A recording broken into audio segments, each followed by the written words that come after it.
someday, some missionary will go over those broken bottle limestone mountains.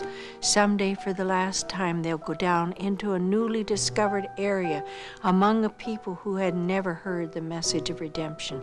Someday, for the last time, somebody hearing that message will bow their head and say, Lord, forgive me of my sins and come into my heart and life. And then he said the clouds will part asunder. Jesus will be there.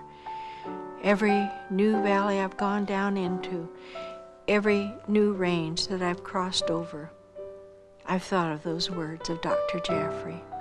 Someday, for the last time, and then the clouds will part asunder, and Jesus will be there. And I would say, Lord, is this the last valley into which we will go?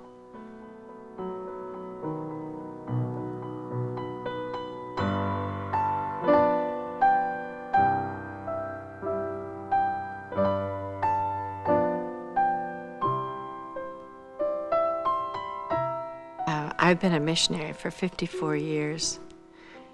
I did not even know who the Lord really was until I was 9 years old. I used to go to Sunday school. I knew something about this Jesus in the Bible, but who he was personally, I didn't know him. And I used to stay behind after everybody had left the Sunday school room. And I'd say to my gray-haired teacher, why do I have no peace in my heart? I knew that there was something wrong in my life. And so she would just pat me on the head and say, honey, just do the best you can. That's all God expects of you. But that's not what God is looking for. Our best is nothing but filthy rags before him. And we were a very poor family. We didn't really know we were poor because there was love in our home. But my mother had to go out and work because my father had double leakage of the heart and was in bed. And she worked to provide for a sick husband and 4 children. The neighbor had a radio, and she came one day and she said, I want you to come over on Sunday morning. There is a man speaking, and he has the most wonderful messages. She said, I've never heard anything like it before. So we went over the next Sunday morning, my mother and I, sat down on the floor and listened to this man. And for the first time, I understood why it was necessary for Christ to die for me. The guilty was being covered by the sacrifice of the innocent. And he mentioned having been in our hometown, Boone, Iowa, for a missionary conference. And I said to my mother afterwards, I said, what's a missionary, Mother? She said, well, I think it's those that couldn't make it at home, and they go out to teach heathen people. And that's a lot of people's idea of missionaries. But it was very interesting to me. This man was Dr. R.R. Brown from Omaha, who had the first consecutive and the longest broadcast without ever missing a Sunday, 42 years. And so we were sure we were going to go and hear this man the next Sunday again. There was a problem in the tea room where my mother was working as a waitress. One of the girls said my mother had taken her tip. And the head who owned that tea room said, Mrs. McIntosh, why did you take her money? And my mother looked at her and she said, I never stole her money. She said, oh, you lie, Mac. We were Macintoshes, so it was Mac for all of us, eventually in our life. And my mother just took that cap off and she threw it on the counter and she said, Mrs. Richardson, I have hated a lie since I was small. And she said, I did not steal either. I didn't take her tip. And she walked out. And when she came home and told me that she had quit, I thought, how are we going to get food? What are we going to do now? But that afternoon, there was an advertisement in the paper that they were going to open a hosiery mill in Boone, Iowa, and that they wanted people to come and apply for the positions that were open. So my mother went down early the next morning and applied. She said to the man, I'll be honest with you, I don't know a thing about hose except to wear them. But she said, I know I can learn, and I have a sick husband and 4 children at home to provide for. And miracle of miracles, that afternoon he called and said, report for work tomorrow morning, Mrs. McIntosh. My mother went in, and he took her back to the table, and there sat a gray-haired lady. And he said, this is Mrs. Hughes, and she'll teach you how to pull the hose down over these forms, what to look for, because we want perfection in our hosiery. And my mother, she sat down while the woman instructed her, and she then went back to her seat and said, Mrs. McIntosh, where do you go to church? Which was such a surprising question for her to ask. And she said, I go to the Midway Tabernacle. And that rang a bell. Mother said, you mean the place where Dr. R.R. Brown has been for a missionary conference? She said, oh, yes. She said, we've had a wonderful time at the conference. And we had missionaries from Africa and India, from China, and from the Holy Land. And Mother said, where is that church? She told her that was over on West 5th Street. So when Mother came home, she said, Darlene, we're going to that church on Sunday night. And it was a blizzard blowing that night in February, but we walked 4 miles to that church to find God.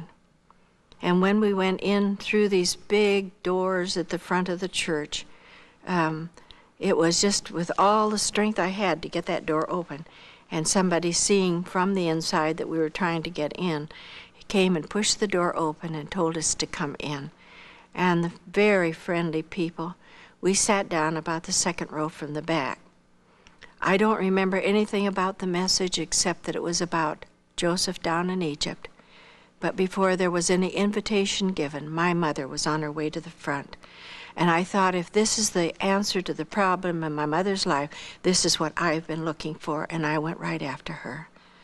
I knelt down at that altar, and I told the Lord how long I'd been trying to find him, and I didn't know how to find him. But I said, Lord, I need you. And I confessed my sins as a little 9-year-old girl. And that night when I rose to my feet, my Lord spoke to me. The first time in a lifetime of walking with my Lord. And that's 64 years. He said, your sins are forgiven you. Go and sin no more. We went out of there. Such joy filled our hearts. And just as we went out the door, a lady said, look up Acts 16:31. When we got home, we found the Bible and we dusted it off and looked up Acts 16:31. It said, believe on the Lord Jesus Christ, and thou shalt be saved, and thy house. And we were simple enough to believe that that meant exactly what it said. And I've learned that everything in the Word of God means exactly what it says. We prayed until every person in our family came to know the Lord Jesus Christ as personal Savior. The next year came the missionary conference, and Dr. Brown was there. And so I got to meet this man. And I would run from school in order to get there for the tail end of the afternoon services. I just absorbed everything I could from those missionaries. And the final night when they were giving the appeal, and of course it was geared toward high school young people, college graduates, young couples, he said, isn't there somebody here that has a life to give for God and for those that yet sit in darkness and in the shadow of death? And this little girl sitting back there was listening to all this, and I just said in my heart, Lord, I wish I were older. I would go for you. And I felt a hand on my shoulder, and I turned and I looked back, and there was no one there. And I knew it was the Lord. And I looked up and I said, what is it, Lord? And he said, would you really go for me anywhere, no matter what it costs? I understand something of the cost. now. But I don't even think about that, because I've come to realize that the compensations are so tremendous when your life is given over to Him and you go where He calls you to go, and you are what He wants you to be. From that moment on, I realized I had a mission field. I went to tell all the neighbors that I had found Jesus. And I had once, because we were poor and these people were quite wealthy, I saw a penny on their porch and I put my foot over it. When they went inside, I picked it up and went off. I went back to them and I told them, I said, I've earned a penny and I wanted to replace the penny that I stole from you. They laughed. They thought that was very funny, anybody to be so excited and nervous about a penny. But I had to make it right with God. I had to walk before Him with nothing between my soul and the Savior. I began to tell the young people in high school when I came into high school. And before I had graduated, I have personally spoken to every young person in my class about the Lord and how to find Him and what He came to mean to me. And those young people used to call me Preacher McIntosh, not in a smart way, but they knew that I really loved them and I loved my Lord. And when they had problems, many of them would come to me and I would pray for them. So when I graduated, I immediately went into Bible college. Well, that weekend, in September, we always had our youth rallies, and these rallies took in 4 different states, and we came together and I was asked to speak at the youth rally. At that rally was also a missionary from Borneo. It's now called Kalimantan, but he was telling about having been a pioneer among those people, the headhunters. And you know, in less than 10 years, God gave us more than 10,000 believers among those Dayaks, the headhunters of Borneo. And his message stirred my heart. I thought, what a wonderful thing to be able to go and tell people who have never heard that there is a God who cares for them, that sent His Son to die for them, and tell them about Jesus. After I had finished speaking, I walked down off the platform and sat on the front seat. And this young man stood up and spoke. And my heart was thrilled at the message he had to give and the challenge to young people. And so what I didn't know was that when I walked off the platform, God said to that man, "That's the girl for you." Of course, He hadn't said anything to me, but I appreciated the man and his message. And so he had followed me off when the meeting was over. He had followed me down the aisle, and one of our ladies from the church just grabbed my arm and said, "Mr. Deibler, here is a young lady we think you'd like to meet." And I turned around, and there he was. And so we shook hands, and because in college, Bible college, I had been told that the students had asked me to be the vice president of the Missionary Society because you were chosen by the young people in the college with you. So part of my work was to look for missionaries to speak at our Friday night meetings. And so I said, Mr. Deibler, if you ever come to St. Paul area, please try to save a Friday night so that you can speak to our college, to the young people there. And he said, I will do that. And so we parted, and I knew nothing. I never even thought about the man again. I didn't know that he had been in Boone, in my town, for a missionary conference, and several times came back and stayed in the home with my mother and my father. I did not know that he even had my father's permission to marry me if he could win me. But you know, God was in all of this. And he went from Boone out to Nebraska, and there was my sister, the pastor's wife, and he saw my picture there, and he said, well, what's she doing out here? My sister said, that's my sister.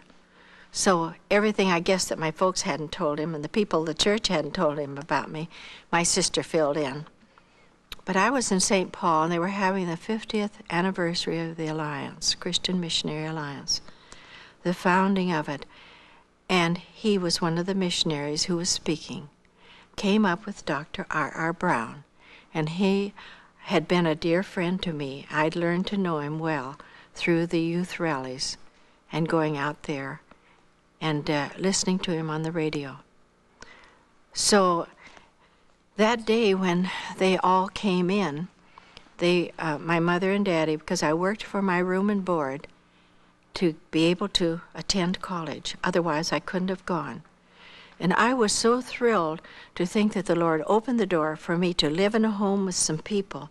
I did all the work in that household, everything except the sheets, and she sent those out to be washed. And this, they were building a home, and she said to me, "Can you sew?" And I said, "Sure, I can sew," because I've been making my own clothes since I was 12. She said, "Could you make drapes?" I said, "Yes, I'm sure I can." "And curtains?" I said, "Yes." "Could you cover some of the chairs?" I'd never covered a chair in my life, but I said, "Yes, I can. I know I can." And I did her covering of her chairs and everything for her new home.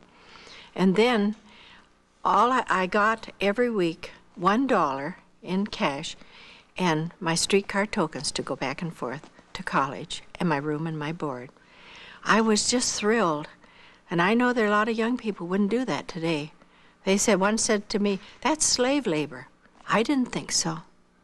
But if it were, that's all right, because I could be in Bible college to prepare to do what God had asked me to do, and that was to be a missionary. And then when it came the last 2 weeks of school there, my daddy and mother sent me enough money to stay in college. And I looked up, I had a feeling that somebody was watching me. And I was looking at others at the other tables, and I didn't see anybody looking my direction. And I look up in the catty corner in the room was the table where the faculty sat. And there was this man, and he was smiling and nodding at me. And I thought, why is he doing that? He doesn't really know me. And then I looked back again, and there he was smiling and nodding again. And I thought, oh, somebody's going to see him. So when I got up at the end of the meal, I saw that the rest of the faculty had gone out, and he was still standing there. And I thought, oh, I'm going to go in, and I'll talk to my friend, the cook. He was a dear man of God. And when I peeped through the server, I saw that he had left. So I went out the swinging doors, and somebody grabbed my arm and said, "Just a minute, Miss McIntosh. There's a gentleman here that would like to meet you." And there he was. And I said, "Oh, yes, I remember meeting you in Boone, Iowa." And so he wanted to talk about, he had just been to see my dad and mother, and I said, "That's very nice." I did not feel in any other way except that I admired the man and his message, any feelings for him. And so he said, "I've just seen your father and mother." And I said, "Well, that was nice." He said, "I met your sister out in Nebraska." I said, "That was nice because she's a dear woman."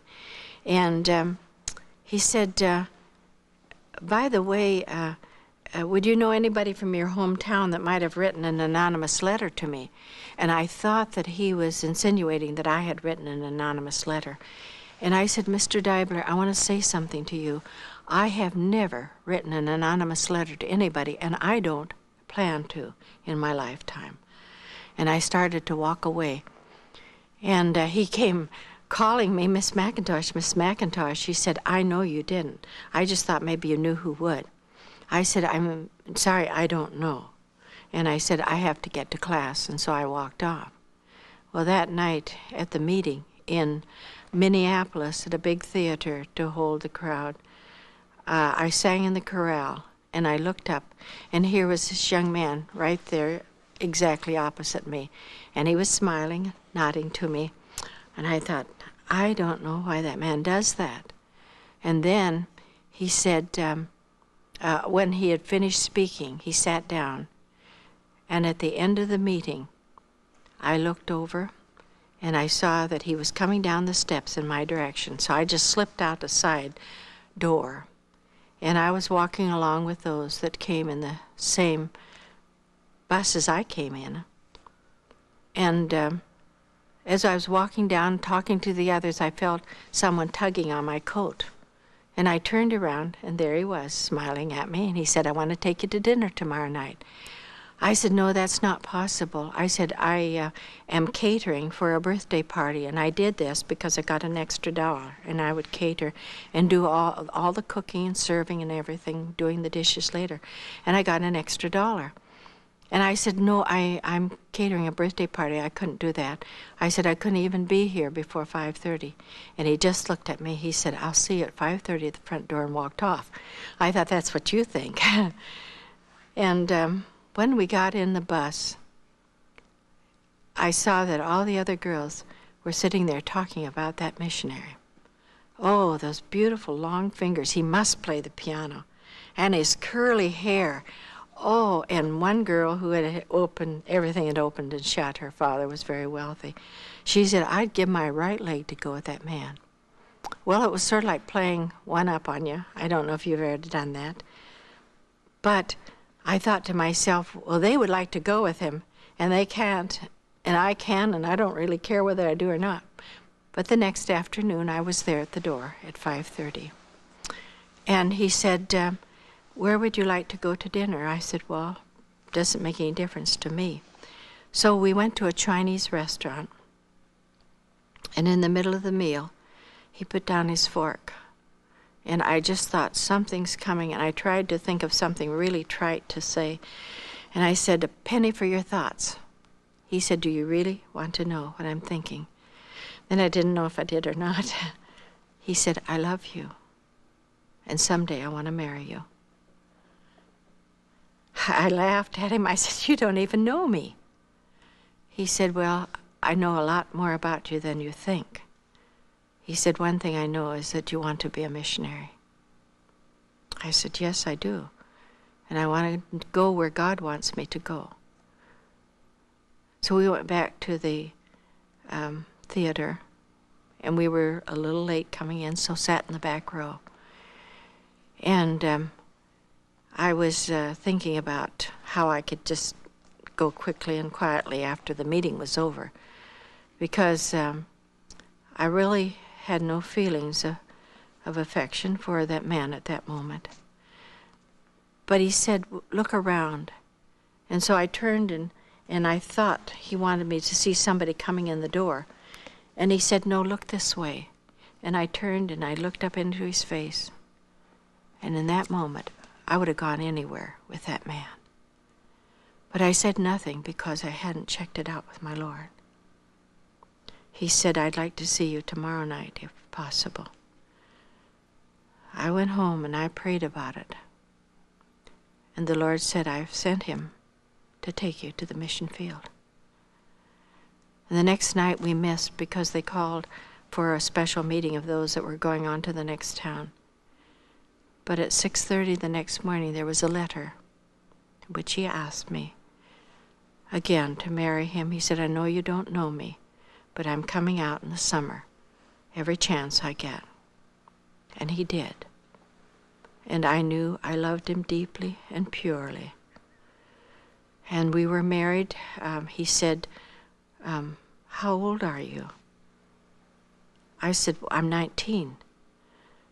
And he said, 19?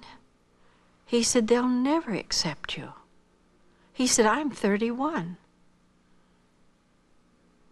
I said, "Sir, then if the board objects, you and I will both know this is not God's will for our life." But nobody asked me how old I was.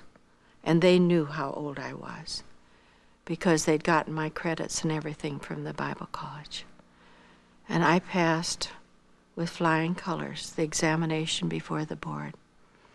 And the president of the Alliance, Dr. Schumann, said, "We already have the apartment set up for you in our home. We want you to stay with us." So I went back to New York, to NIAC, the finishing school for missionaries. You had to have 1 year at NIAC. And when I would be studying, and I would hear them come in, because he was often meetings, Dr. Schumann and his wife. And my husband, of course, was away most of the time in missionary conferences. But I would go in and sit at the feet of that man of God. He was very much like Dr. A.W. Tozer. He was such a blessing to me. I learned much from those people of God. They would take me down to New York sometimes at the weekend, and I would wait there for my husband to come in on the train from someplace. And I loved going into their offices. They always had time for me, even though I was young. And we talked together about the Lord. And I was just absorbing everything from them, because they were all retired missionaries who had given their life on the field. They knew God. And I would hear the phone ring, and somebody would be calling from one of the mission fields or another. And then they would put the phone down, and they'd call everybody into the office. And those men went to their knees and prayed until God gave the answer for whatever should be done about the problems, or prayed through for the healing of some of the missionaries that were very ill. And I thought, isn't that a marvelous thing to know that when you go out to the field, you have men like that, men of God, who know Him, who are praying for you. The field sent word and said they needed us immediately. So I only finished, not quite finished, but I almost came to the end of the first semester there, but they gave me all my credits. And on the 28th of January of the next year, 1938, we were on board a ship on our way to the mission field. I never thought much about it until the band started to play Harbor Lights. And as I stood at the rail, waving to those precious men that had come down from New York, I began to think about the harbors into which God might take my life. And God has taken me into many harbors. The harbors of excitement, of being with people who had never known God, people who were just come out of darkness and hearing for the first time the light of the world is Jesus. And He's taking me into harbors of suffering, sorrow. But the thing that's made the difference is that as a little girl, I put Him in the wheelhouse of my bark. And so He has guided me.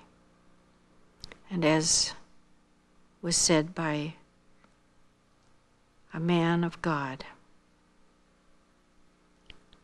I thank God for every storm that has shipwrecked me on the rock Christ Jesus. And there I stand. We went to Holland and studied the Dutch language, and were there 6 months. And then the word came, come on to the field, we really need you. Dr. Jaffrey had felt that it was possible that we were going to get permission to go into these newly discovered people in the heart of New Guinea.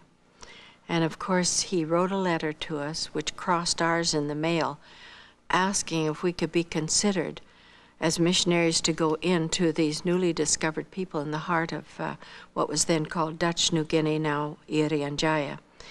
And his letter crossing ours in the mail asked if Russell would be willing to not go back to Borneo, but to pioneer the work in New Guinea. And we arrived in the Dutch East Indies, now called Indonesia, on our first wedding anniversary. And it was a great excitement for me to meet these missionaries that I had been hearing about. And they, even though I was so young compared to most of them, they just took me in as though I had been known by them for years. I felt at home with them. And we got back to the house, the mission house, and they said, well, you're going to stay here for your time here, and there will be a teacher coming tomorrow morning to teach you the Indonesian language. So I was up very early. I was so excited about learning this language, but because all the people were coming and greeting me, and I didn't know how to greet them. And I just had to know that language. So I sat down at the desk in this little room, and I looked up, and here came, he was rather elderly, gentleman in a white suit, an Indonesian from the island there, Manado. And he looked at me, and as he walked in, and he put his hands together, and he said, "Selamat pagi, Nyonya." And I thought, well, slam it or whatever that was. That's interesting. He turned around and walked out the door again. And then he came back in, and he said, "Selamat pagi, Nyonya." And the wheels began to go around. He's greeting me. I've got to remember that, "Selamat pagi, Nyonya." And I was saying this to myself. When he came back in again, he bowed once more, and he said, "Selamat pagi, Nyonya." And I said, "Selamat pagi, Nyonya." He said, "Oh, bukan, saya ini bukan Nyonya, saya ini Tuan." And I thought, what did I do? And then he pointed to himself, and he said, "Tuan, Tuan." And he pointed to me, and he said, "Nyonya, Nyonya." And then I realized that he had said, "Good morning, Mrs." And I said, "Good morning, Mrs." He said, "No, no, no, no, no." He said, and so he walked out again, came back in, and he said, "Selamat pagi, Nyonya." And I said, "Selamat pagi, Tuan." He said, "Oh, bike, bike, bike." I didn't know what a bike had to do with it, but I learned that word means good. It was very good. And so he started to teach me. And you know, within 3 months, I had a working knowledge of that language. And I started to teach in our Bible college there. It was a real joy to be able to use that language and go out to the villages and talk to people. And it's a very beautiful language. John 3:16 says, "Karena demikianlah Allah mengasihi isi dunia ini sehingga dikaruniakannya anak yang tunggal itu, supaya jangan binasa, supaya siapa yang percaya akan dia jangan binasa melainkan beroleh hidup yang kekal." It's a beautiful language. And then I began to prepare for my husband's going, because we could not get permission for women to go. And so he said, "We will go." And there was another man who had been appointed to go too. And so both of them left for New Guinea. They had put down a post there in the interior. Now, these people had just been discovered. There was a plane that was flying over the heart of the island, the second largest island in the world.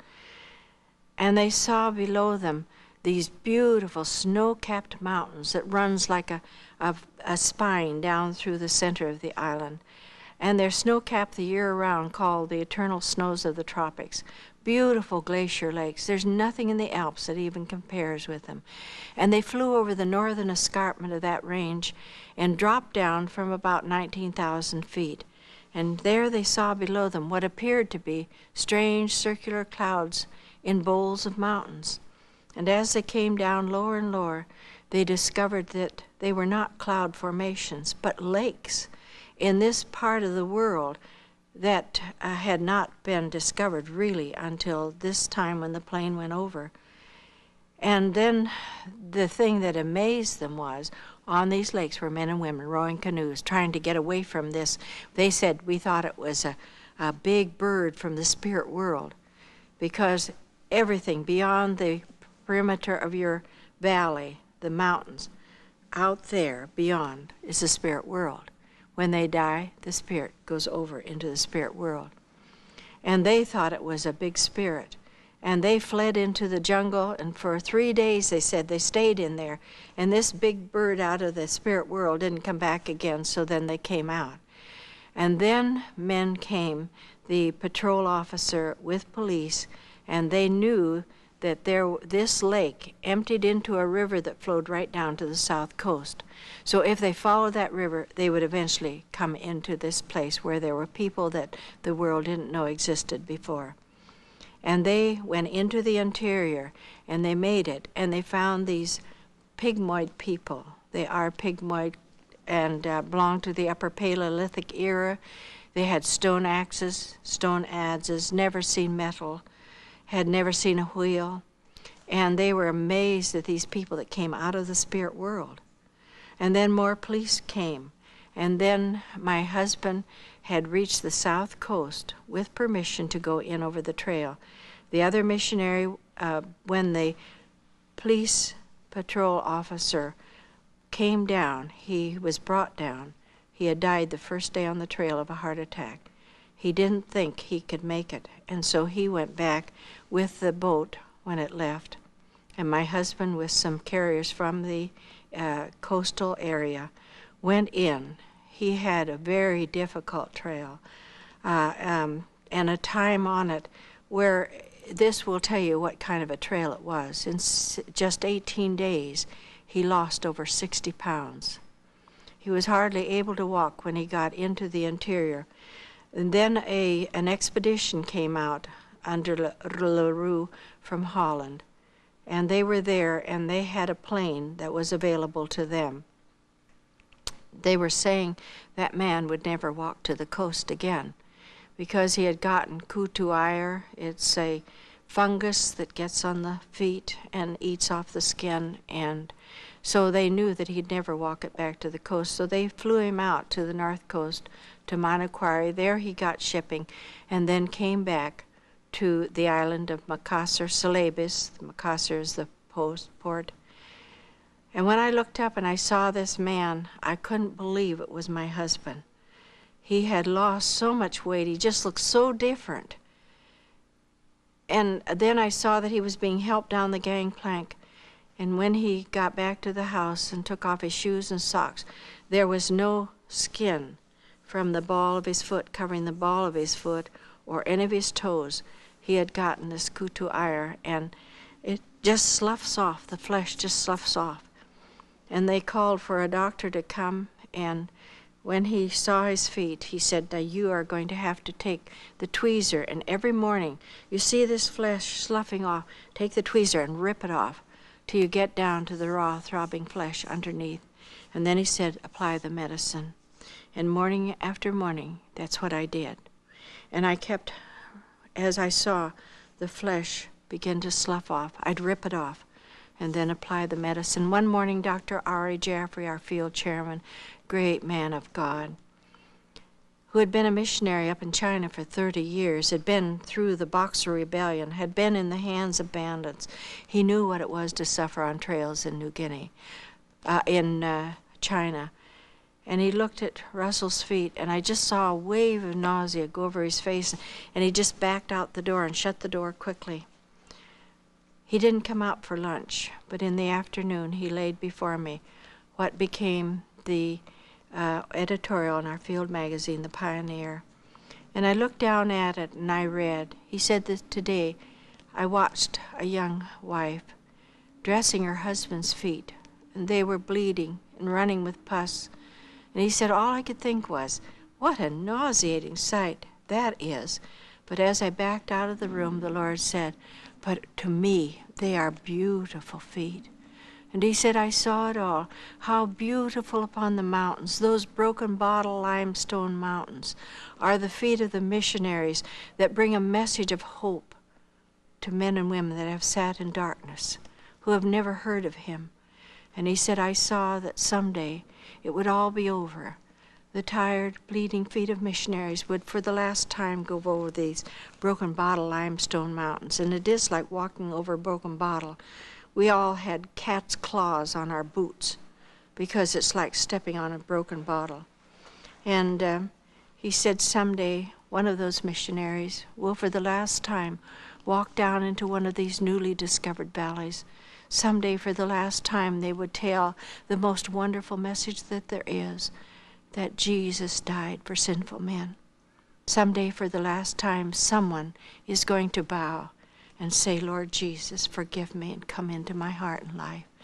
And then he said the clouds will part asunder and Jesus will be there.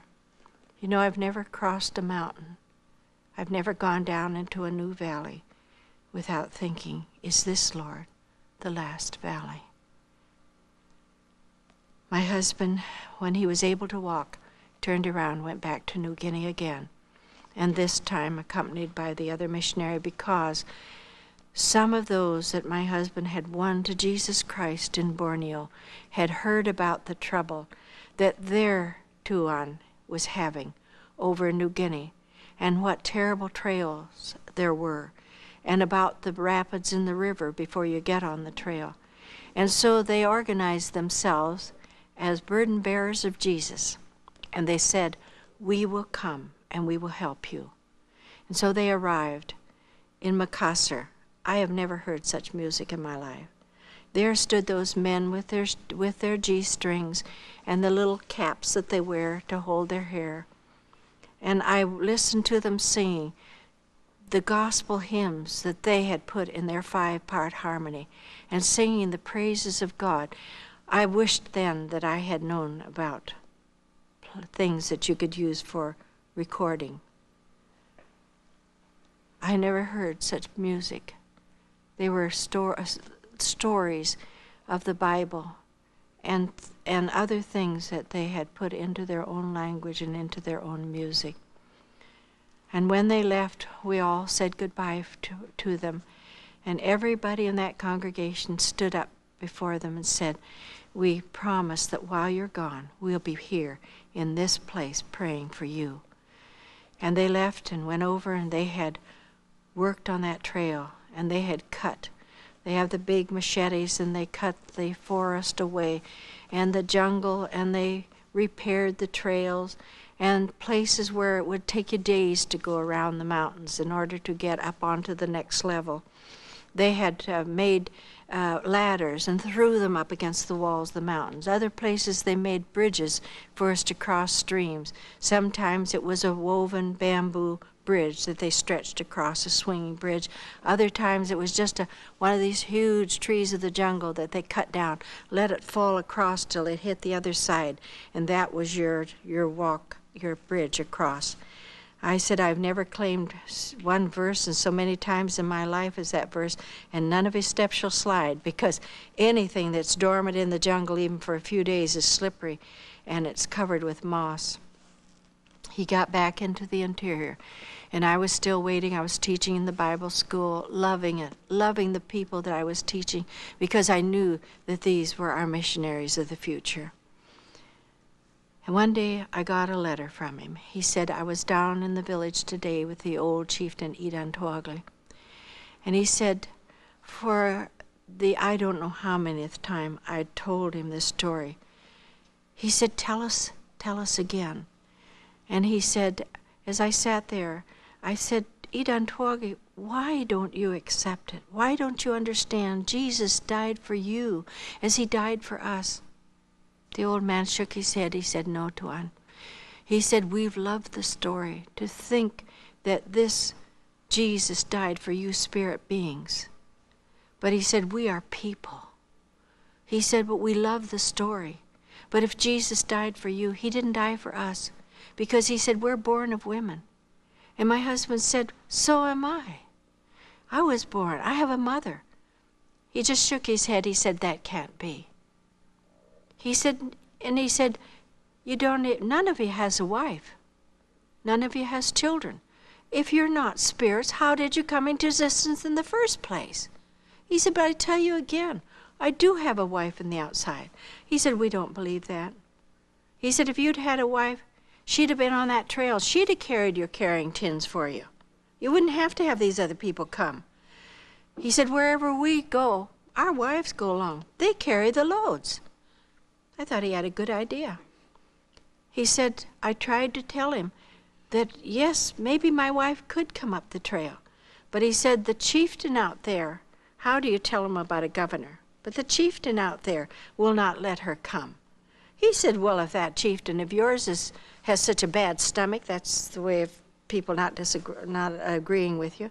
If he has such a bad stomach, he said, why don't you get rid of him? Get somebody that will do what you ask. He said, then you maybe get somebody that will let your wife come, and she can carry your loads in. He said, of course, he said, if that woman of yours is that weak that she can't carry your supplies in, he said, I'll send young men, I'll send them down there to bring her in. And when I got that letter, I knew in my heart I was going to get permission to go. And so I just ran in and I threw up the letter to Dr. Jeffrey. I said, I'm going to New Guinea. He said, I've known it for 2 weeks. The Lord had shown him that it was the time for us to go and apply. So the wife of the other gentleman and I went over to Ambon, which is your sort of jumping off place in the Spice Islands. From there you leave the big KPM and you go down to the south coast on a government steamer. And when we went in to see the governor, he said, oh yes, he said, I understand you're wanting to go and join your husbands. He said, you have my permission. And then he told us that the people in the interior, thinking that we really were spirit beings, but everybody protesting that they were human beings, they gotten together and said, let's try shooting one of them. If the arrow goes through them and they don't die, we'll know that they are spirit beings. But if they bleed and if they die, we'll know that they're human beings like us. And so a group of them had surrounded the government party, and they immediately started to pull up the bow and arrow, and in self-defense the police killed out of their party, the natives, 7 of them. And that the condition was very bad then, because they hadn't proved to themselves that these were spirit beings, but they had amazing instruments that they could use for killing them. And so the patrol officer said, either you send women in here, or you send us more police, or the third alternative is we abandon this post. It's too dangerous. So he said, you have my permission to go. And he said, you'll have to go down and see the captain of the government white boat. It was a small steamer that went down to the south coast. And he said, if he is willing to take you, that's fine. And then he stood up and he put his hand across the desk and he said, I want you to know that every day you're on that trail, I'll be here at my desk praying. I love the Lord too. And that was a real seal to me of God being with us every step of the way. Well, it was the time of the west monsoons. The captain was a bit difficult. He said he'd never taken a woman down there. I said, I know that, but that's the only way we can get into the interior. We have to get to this little village of Uta. He said, well, no women have ever gone down that way, that far. And I said, I know that, sir, but this is our only opportunity to go, and with you, because it's the time of the west monsoons. None of the Chinese vessels are going. None of the native praus are going down there. He said, all right, if you're ready. He said, I'm sailing on such and such a date. And we were there at the crack of dawn waiting for him on the jetty. And so we took off. And I've never been seasick as many times I've been around the world on vessels. But I tell you, I never came closer to it, not on that one. That was not only going over these tremendous waves like this, but at the same time it was rolling. He said, the captain said, well, we really couldn't stop now. You know the conditions of the sea. And he said, we can't take this larger vessel up into the mouth of the river because there's a big sandbar there. So we'll take you on down with us to the next area.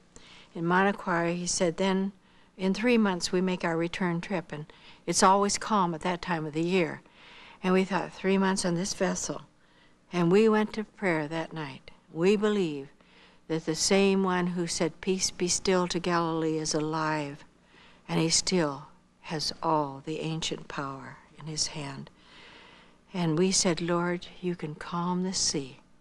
When we arrived there the next day, I have never seen a glassier sea than that day. Just an hour it took us to be put into the lifeboats and all of our things loaded in with us.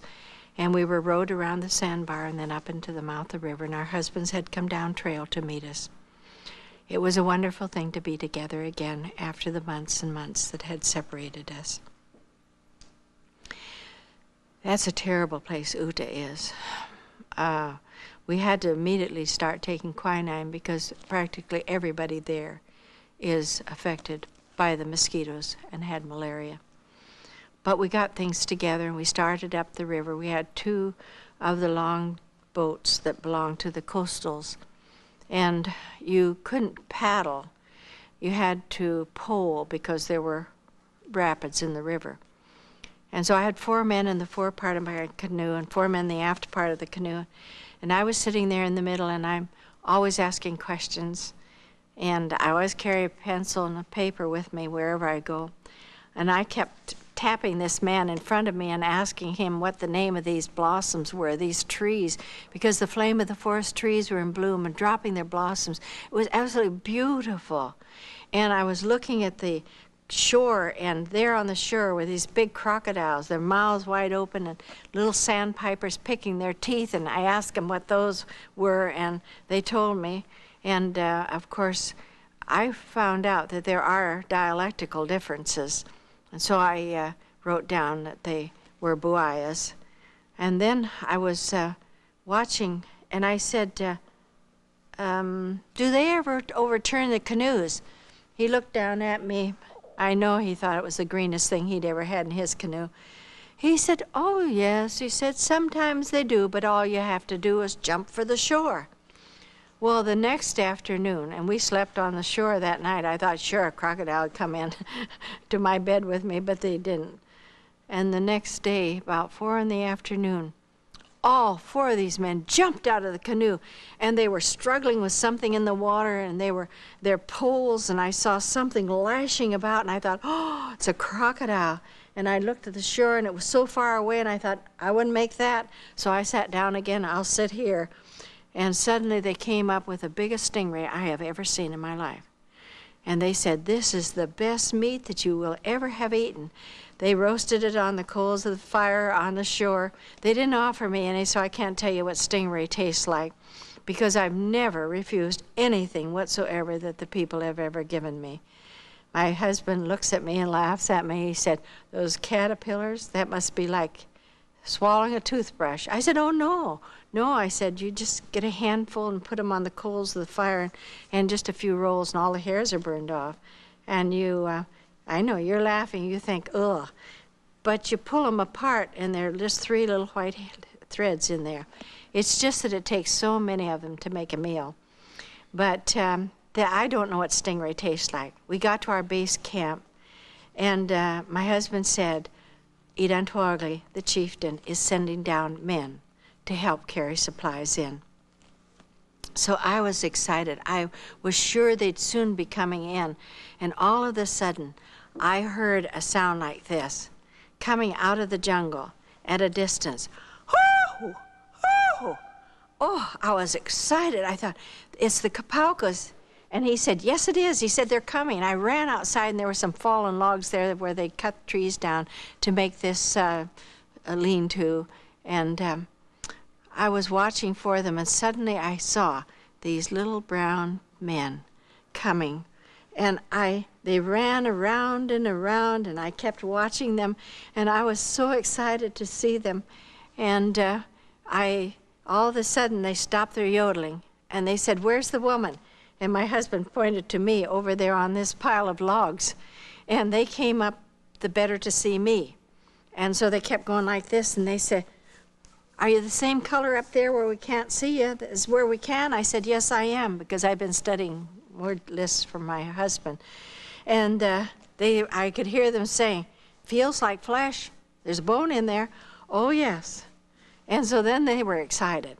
And they were talking all night long, it seemed like. And they were tying up their carrying tins. We let no one start on the trail with any tin that was heavier than 60 pounds. That's all they could carry. But 2/3 of that load was their sweet potatoes for the trail. And so you arrived in the interior with about 20 pounds in each carrying tin at the cost of $1.66 a pound, above what it cost for. So we only took things that were absolutely necessary, because people are important, things are not. You know, I see these days, it's like someone said, we used to love people and we used things, but these are days in which we use people and we love things, and that's the difference. In those days, we really loved the people. And so we said to them on the trail, I have my word list, and I would say, and what is this? and they'd give me the answer. And I'd write that down. I would note who said it to whom and what time of day it was, because this all makes a difference in your language, the structure of it. About the 4th day on the trail, I loved it. And I was always saying to my husband, you know, the worst thing about this is, because you had to go down in the river when you got to the end of the trail that day, and you took your bath in the river with your clothes on, washed out all the mud that had gathered on your legs and all over you, and took your bath with your clothes on. Then you took off leggings, because we had to protect our legs from the leeches as much as we could. And then you took your boots off, and with iodine or a match you went over your legs to get all the leeches off, because if you pulled them off, and that would leave the head in there, and then you'd have a tropical ulcer in no time. And we go over our legs with iodine, because that stung and they'd drop off, or a match in the heat made them drop off. And then we would get in and we would put on our only dry suit that we had, and we'd sleep on the ground in the dirt there. Or if it were a dry day, then we would cut down some grass and put a little grass down in there. And they said, why does that woman of yours always go, ooh, like this every morning? He said, because it's cold and those wet clothes. They said, well, throw them over and we'll heat them up for her on the coals of the fire. So I would throw my clothes out when I put my dry clothes on, and they would the next morning hold them over the coals of the fire until they were real warm and steaming, and I smelled like a smoked herring the rest of the way into the interior. But oh, that felt so good to put on that warm suit. And this one morning, about the 4th day on the trail, I had just pulled the pins out of my hair, and I had quite long hair. Before the war, we ended up with one comb for 9 people. Livestock was plentiful, and we cut our hair off real short, and we looked awful. But that day, when I pulled the pins out of my hair and it rolled down over my shoulder, this one fellow, and they were just getting so rude to me, and I thought, what did I do? I've done something that's offended them. And he was yelling, Ega, Niwe, quickly now, Mama, let's go. And he was hitting the door, and the door fell in. And there I stood, my hair hanging down over my shoulders. And he looked at me, he said, oh, no, he said, mother of mine, indeed you are a woman. No man ever had hair like that. And he came in and he grabbed my hair and he was yanking it, and then he yanked it on this side, and then he took up here at the top and he yanked that, and it was still mine. And he went out there yelling at the top of his lungs, come look at it, come look at it, it is a woman, it's a woman. And my hair suddenly was going in all directions as the people were yanking it. I wondered why they did that. And then I found out, you know, you can take a man out of the 20th century here in modern America, or out of the Stone Age.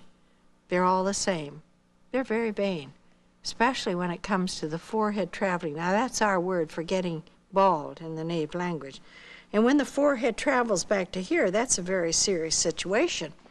So you go into the jungle and you get yourself one of these big cocoons. You eat the caterpillars first, and then you stretch that cocoon down over your head to cover that forehead that has traveled. Past tense, finished. And then you put on that pure potter's clay.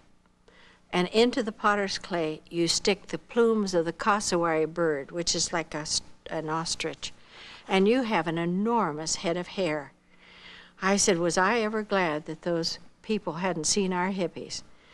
Because that was the thing that they felt was a seal, that this was a woman coming in from the outside world. I know these people suddenly realized not only that I was a woman, but that this message that they'd love to hear was for them as well. And so when they wanted me to go faster, they didn't say, hurry up there. Can't you walk any faster or anything like that? They're great psychologists. They never studied it, but they know how to practice it. And they would say to one another loudly enough so that I could hear it. They said, would you look at that thing back there? No legs on it. And I would start to walk the faster, and that's exactly what they wanted me to do. And so I made it over those 14 mountain ranges, not in 18 days as my husband had the first time, but it had been so improved that we made it in 8 days.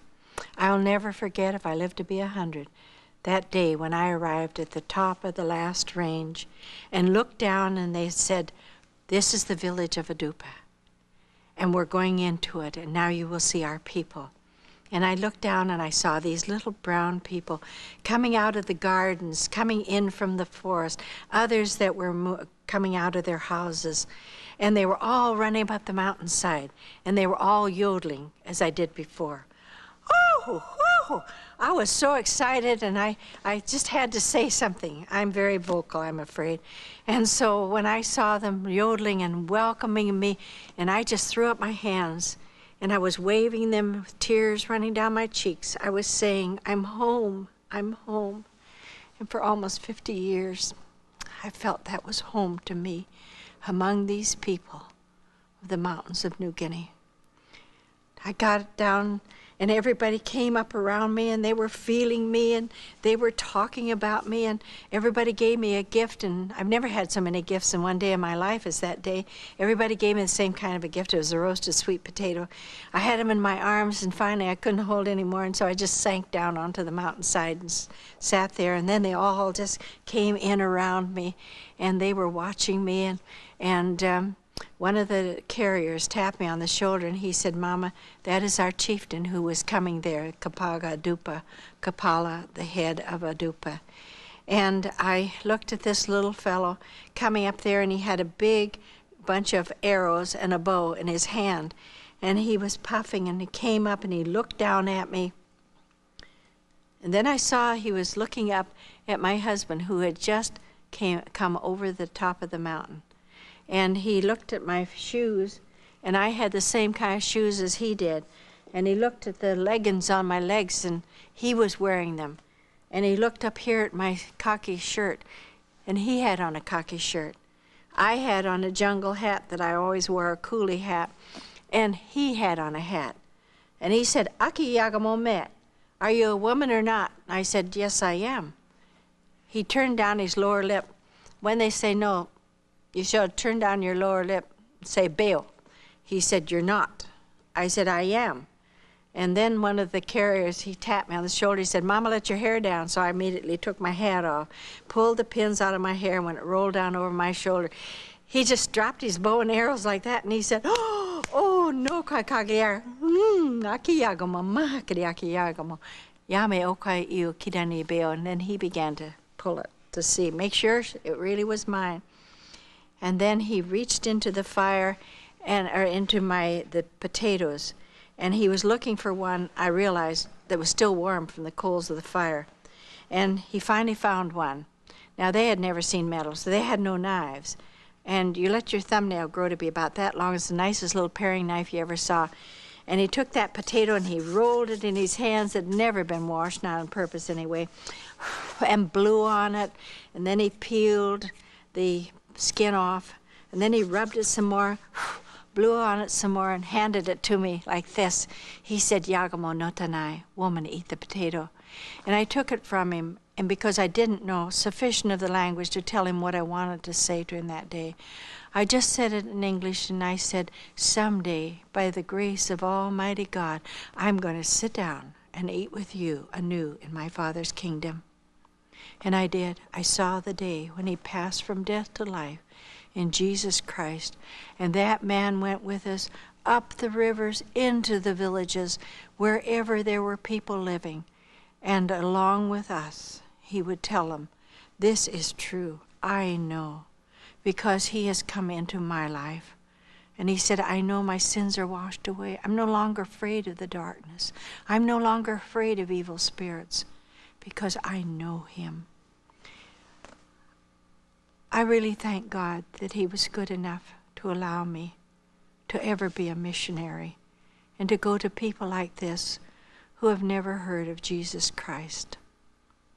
And we were clear up this one day with our canoe and with our 3 workers and this chieftain and the boy that was there working with us. And we came around the bend of the river, and we knew that this would be the last of the villages before you go into the next tribe. And when we came around the bend of the river, we heard this screech of a battle cry, and they were yelling, "Ikiwe no," and everybody had their bow strung, and the arrow was in it, and it was on us. And for a moment, my hair went up like that, the back of my head, and I said, "Lord," and just like that he answered me. He said, "Thou shalt not be afraid of the arrow that flieth by day." And the fear was gone. I knew that day not one arrow would fly in our direction. So we pulled our canoe right up to the river's bank, and they stood there with their arrows trained on us. And this old chieftain stood up, and he was shaking. And I pulled him down because you don't want to show fear before them. They despise cowardice. That's one thing I learned about the people of Interior New Guinea. And he said, "But I want to tell them." And he stood up again, and he said, "Put your bows down. These people have something to tell you. I'll tell you first." And they sat down, and he told them how he could come to know Jesus. And so each one in turn told him this beautiful story of the love of Almighty God for fallen man. And the old chieftain said, "You know, I feel it here, but I really don't understand yet." He said, "Tell me just once more."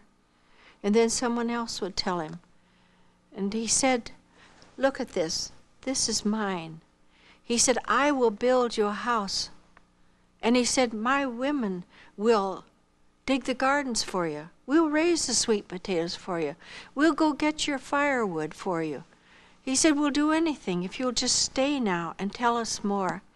And my husband said, "We have to go down before dark because," he said, "if we don't, we've already told them that in so many sleeps that we would be coming back." And he said, "If we don't, they will send police up here." And he said, "So we must go down. But we will come back again to you. We will come again and tell you more about our Jesus." And I'll never forget that man standing there with tears running down his cheeks. And he was holding out his hands, and he said, "Ki Glenamano, Ki Glenamano," just once more, once more. And before we rounded the bend of the river, my husband stopped, and we called back the message of the love of God for us. And that was the last time I saw him. And we got down to our base camp and up into our little house. My husband had built a house for me. It was a lovely, our first home. Had bamboo mat walls on the sides and on the floor, and a tree bark roof. We had brought in isinglass, and so the window was made of isinglass so we could see the beautiful lake out in front of the house. And it was air conditioned. The air came through just most any place. It was home. It was home to me. And that first morning when I had arrived, and we had slept the night through, and I had opened the door, and going by the house was a little boy, and he had coals in his hands, live coals, and I looked at him, and he was shaking them up and down, and he said as he went by, "My mother's dead, my father's dead, and I don't have anybody, so I'm your boy." And he said, "I'm going to build your fire for you." And he went out, because I cooked over an open wood fire in a little hut at the back. And that little boy became my boy. He was a very precious little fellow. And wherever we went around the lake there, he was always with us. And then when we got back that night, they had come and said, word has come from Holland. They are in a state of siege by Germany. And we knew that the war was moving in on us.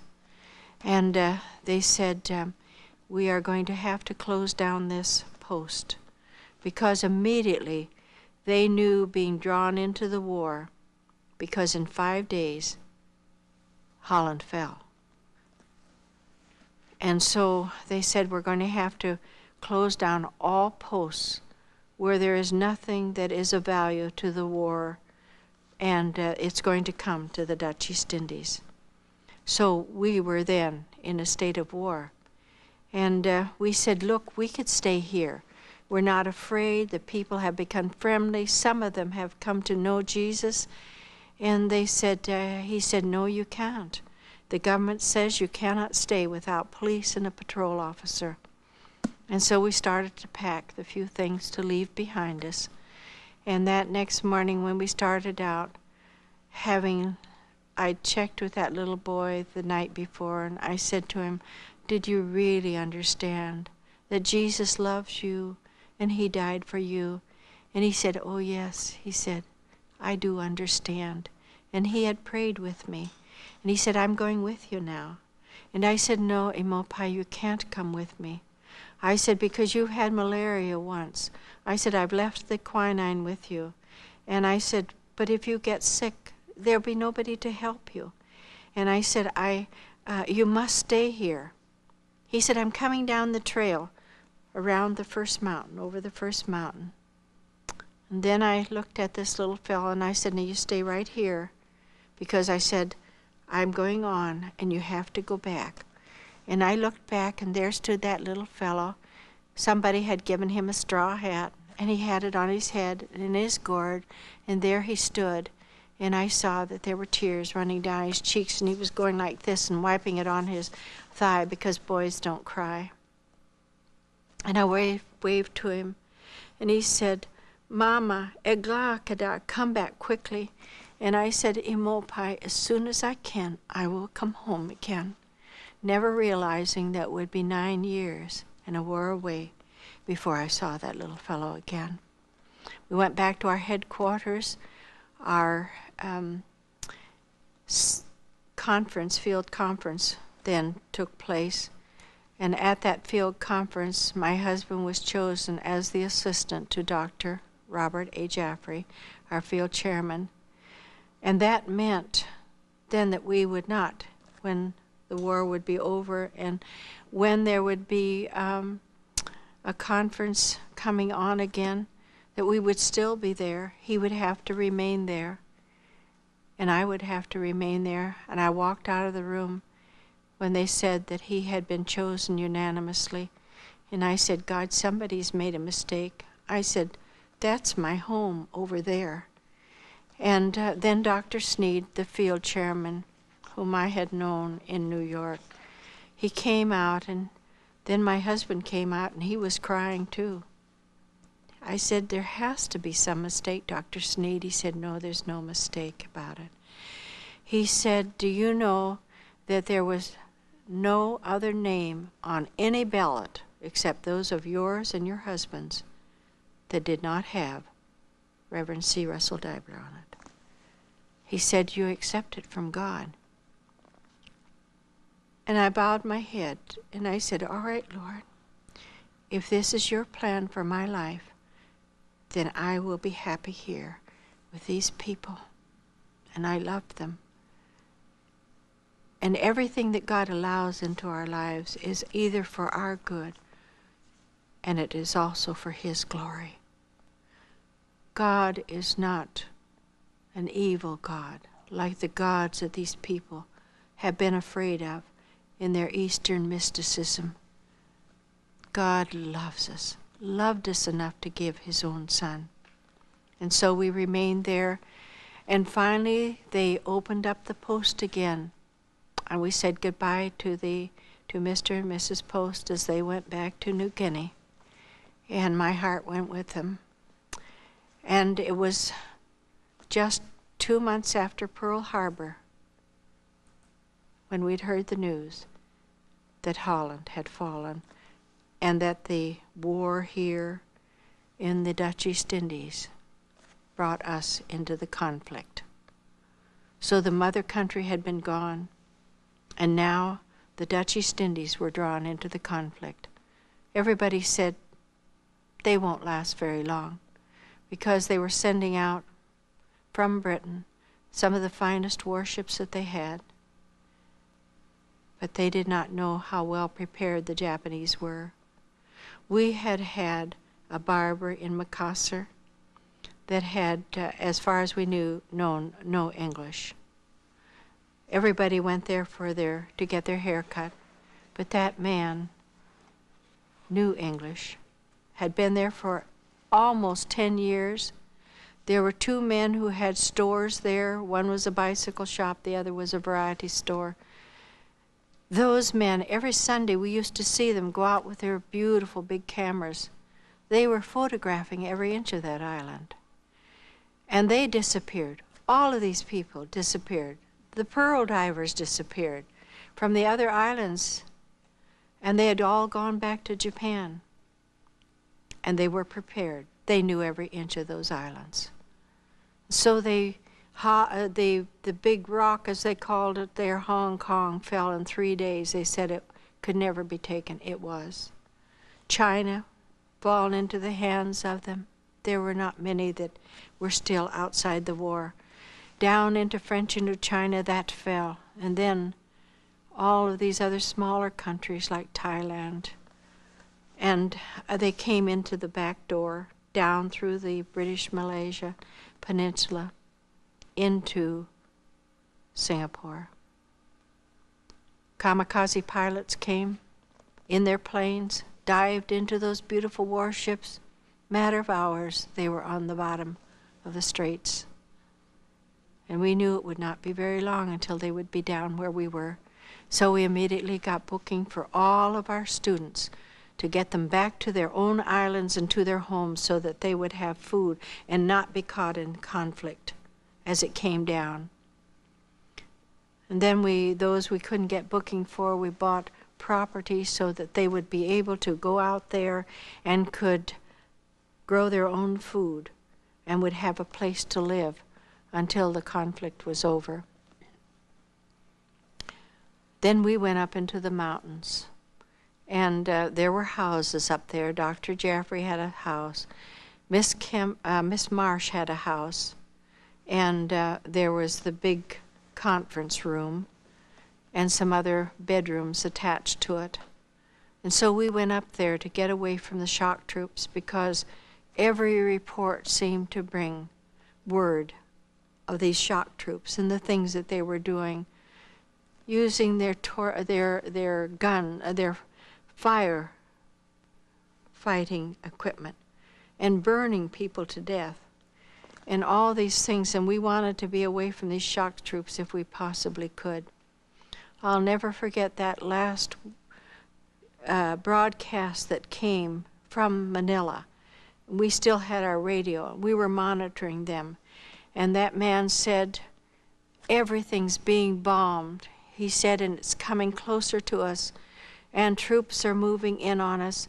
And he said, we'll have to abandon this post here in the big tower.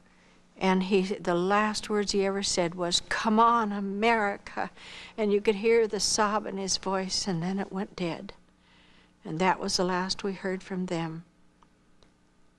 We waited for them to come. They did not come into Makassar where all the fortifications were. They knew where they were coming. There was a beach down there called Brombong, and they moved in and came across the beach without one shot being fired. But they had been using their guns then, these shock troops, and they were just killing people indiscriminately. Men that had been where there was the fire, where there was the electricity plant out there outside of Makassar, put up their hands in sign of surrender, and they just killed them. And they hated for you to put your hands up like that because most people were taller than they were, and that annoyed them. And then they came into Makassar and nothing flat. It was all in the hands of the Japanese. We were waiting for them to come, realizing that we didn't have many supplies, and so we were going to have to learn to eat things there. And we were trying out various grasses and trying to get a garden in as well so that we could have some source of food supplies even after our rice and that we had stocked there, a stockpile of rice. We had some drums with kerosene in it for our lamps, and not much else beside that.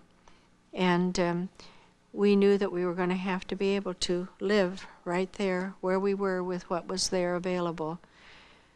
Some of our believers from Makassar risked their lives to try to bring food to us.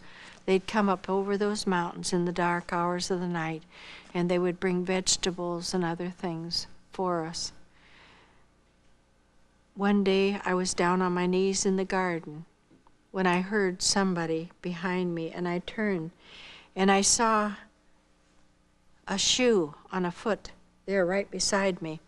And it was one of the shock troops, and they always wore, because they were with the Navy, they had to climb the ropes on the ships. And so their tennis shoes had the great toe was separated from the other 4 toes so that they could grip the ropes in climbing them up on the ships. And I saw that, and I heard this fellow yelled at me. He said, "Go, Piggy!" And I jumped up, and he had the bayonet on his gun, and I peed. I went. And I was ushered over to the other house, and by this time the other missionaries had been collected there.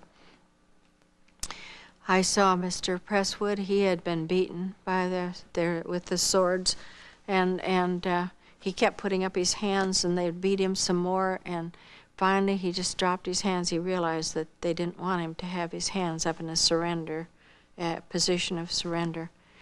And when we got in there, my husband was standing next to me, and they all were seated, the officers, and they looked at us all and began to ask us what country we came from, and most of them were from America, and Ernie Presswood was from Canada, and Dr. Jaffrey was from Canada. He couldn't say it. He was so nervous, like the rest of us were.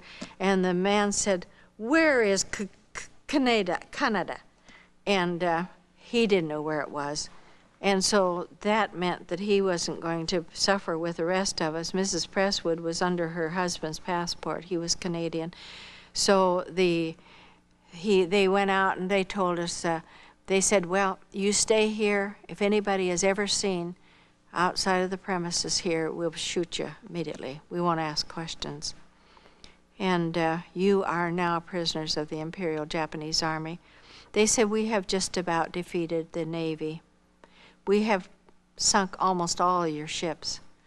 And through the years, that kept coming back and back to us. "We've sunk all your ships again."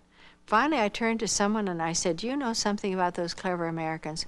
They are building ships out of cork now because that Navy is bobbed up to be shot down again." But they went out that day and they said, "Remember, no one leaves this property." And so we had spent much time in prayer, seeking the Lord about what we should do, because we knew that we were to stay there just before they came to get us and to make us prisoners there in our own homes. One of the Dutchmen came and said, "We have a ship down at anchor on the south coast, and there is a road where you can get down there. We want to take all foreigners, all women and children that we can." And Dr. Jaffrey, a wise man that he was, said, "Don't talk about it to one another. You go to your knees, every one of you." And he said, "You say, 'God, what do you want me to do? Do I go or do I stay?'" When we came together on that Friday when they were going to pick us up, this man said, "Well, this is the last possibility of your getting out." And we stood up, and not one of us felt that we should leave. Dr. Jaffrey said then, he said, "You will know now that this is where God wants you to be, and you can trust him." He said, "If you had gone," he said, "and the Lord had told you to go, you wouldn't have felt like a coward. But God's asked all of us to stay here." We heard through the grapevine that that ship was torpedoed 3 days out, and as far as we know, there were no survivors. So I knew I was where God wanted me to be, and he had spared my life. And he wanted me to be right there. It's 2 weeks after they came, the first time they came back, and it was Friday the 13th of March, and I have a bit of Irish in me, but I'm not at all superstitious, because I really believe that all things work together for good to those that love the Lord. And When they came back, the first thing they did is jump out of the truck and say, get some clothes for them. And so I ran inside, and they said, no suitcases. So I grabbed up the pillowcase off the bed, and I put in his Bible, a notebook, and his pen first, and then I filled it with everything I could get of his, and ran outside, and they had been talking to Dr. Jaffrey, and the man said to me, wait a minute. He said, what's wrong with that old man in there? And I said, well, he was in a coma just before you came because he has diabetes. I said, he has Bright's disease, which is a kidney problem. And I said, he has heart disease. And I said, he also has the beginning of Parkinson's disease. And the fellow said, oh, go tell him he doesn't have to go. If he's sick like that and needs all that medicine, he said he won't live very long anyway. And he laughed. So I ran, and they were just starting the truck, and they were starting to move down the road. So I grabbed the tailgate of the truck, and I reached up and gave this to Russell, and I said, goodbye, Russell. And he reached down, and he put his hand over mine on the tailgate, and he said, I want you to remember one thing, dear. God said he would never, never leave us nor forsake us. And he was gone. And I followed him in the truck with my eyes as far as I could see them. Then they disappeared out of sight. And I came back, and I really felt just brokenhearted because knowing them as we'd come to know them, I did not know when or where we would see one another again. When I went in to see Dr. Jaffrey, I said, Dr. Jaffrey, why did they say all this medicine that you were packing? Because there's nothing that you have except you watch your diet because you're diabetic. But I said, that's just to avoid all sugar, which we don't have much of anyway. He said, medicine? Oh, he said, I have a little satchel that belonged to my father. And his father was owner of the Globe and Mail, one of the biggest newspapers in Canada. And he said, he gave me this satchel, and he said, because I had Odoclone, and he loved Odoclone, to put on his handkerchief because he always perspired so profusely, and then he would wipe his face and his hands with it. And we never forgot his birthday because his birthday was the 16th of December. So the 16th of January, he would come out and he would announce, well, just 11 more months till my birthday. And the 16th of February was only 10 more months till his birthday. And he would go through the year like this. So none of us ever forgot Dr. Jaffrey's birthday. And because we knew that he appreciated Odoclone because it was very refreshing, we always seemed to give him Odoclone. And all this medicine that this man thought he was packing was Odoclone to take. He said, I figured that we would be going from here down to the coast. So he said, I took my Odoclone. I was going to take my Odoclone. And I thought, isn't that lovely how God fooled that Japanese officer to thinking that was medicine, because he didn't ask Dr. Jaffrey. He just saw him packing all this and figured that if he were going to a prison, he wouldn't worry about Odoclone. He couldn't have imagined anyone worrying about Odoclone. And God knew we needed that man there with us. He was a dear man of God, and it was a precious time. We spent much of our days in prayer. We had to really preserve all the food we had, and we're very careful with it. One woman that I had led to the Lord before the war, she came down one day and she brought me a half of a coconut shell, and in it looked like cheese tidbits, those little cheese tidbits that they have. And I looked at it and I thought, oh, lovely, where did she get that? And it was something that was fried in coconut oil, and I tasted it, and then all of a sudden when I put it in my mouth, it went through my Those children were looking for flying ants and had been catching them all day on the mountainside. That's what it is. I said I gave the first one back to Mother Nature, and then I took another one. Wasn't half bad. So then I was glad to eat the rest of them. But we had some of our people, as I said, who came over those mountains in the dark hours of the night and brought to us food so that we wouldn't starve to death. And one time when they came, Dr. Jaffrey had had his coffee that morning, and no, it was tea, and he had put in 3 big heaping teaspoons of sugar. And Margaret said, his daughter, he said, "Why, Daddy, are you doing that? You shouldn't take this sugar, because you remember you have been in a coma." He said, "Muggy, I'm healed. I know it." He said, I need this. And she just begged him not to take it. He said, "I'm healed. I really am." And when this boy came in, I said to him, "Would you take a urine specimen from Dr. Jaffrey up to the doctor that is way up where the Dutch women and children are?" I knew there was a doctor with them. And he said, "All right." He said, "Give me back some of my vegetables, and I will take them as though I were going up there to sell these vegetables to them." And he did, and he got the doctor to analyze it. And when the report came back, there wasn't a trace of sugar in his urine. He was completely healed. And for the rest of the time, it never came back. And I saw God work in such wonderful ways. And I said to him, "How is it that they didn't take your watch or your flashlight?" He said, "Well, they were taking everything else that they saw was loose," but he said, "I had put that in under my pillow." And I said, "Lord, this doesn't mean anything to them, but this was my father's." And he said, "And I need this flashlight at night." He said, "I pulled the pillow down over it. They never even touched the pillow or the bed." And time and time again, when they would come and just go through the house and go through everything you had and steal anything that they just felt like they wanted to have, they never once picked up the pillow and looked, and there it was. He knew it would be. So I can remember him just walking over there after they'd left and gone down the road, and he would pick up the pillow and put his watch back where it usually was, on the side stand there. And that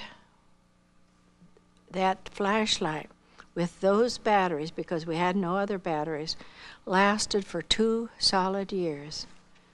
And that's God. Well, we had to really work on the garden, and I'll skip a lot of that because you know what it is to be short of food, probably. And so we learned to eat a lot of the grasses and seeds and things. One day they came, they said, "You are just living in such luxury." Well, you know, that's ridiculous, because it was a house that had just a clapboard house, but no lining to it at all. And so the rats could come in any place they wanted to come in. They could come in. And I said it was so disgusting to think that these city dwellers that were in the house with us had to go out when the rains start and invite all the country cousins to come in. And every night, Miss Jaffrey and I would go through the house, and we would look under the beds, behind the wardrobes, because anything you left out would have been chewed on in the morning. They would eat anything that was there, not put away. And so we would go through the house and run them out from under the bed and make sure that we got them out of this room, and then we'd slam that door shut, and we'd go into the next bedroom and into this bedroom over here. And then we would run them all down the hall, get them into the kitchen, because it was the only door in the house where you could shut the door and shut off their exit. They couldn't get out. And Margaret and I, armed with brooms, would just fight those rats, and they'd run up the hall, and they'd jump on you and squealing like they do.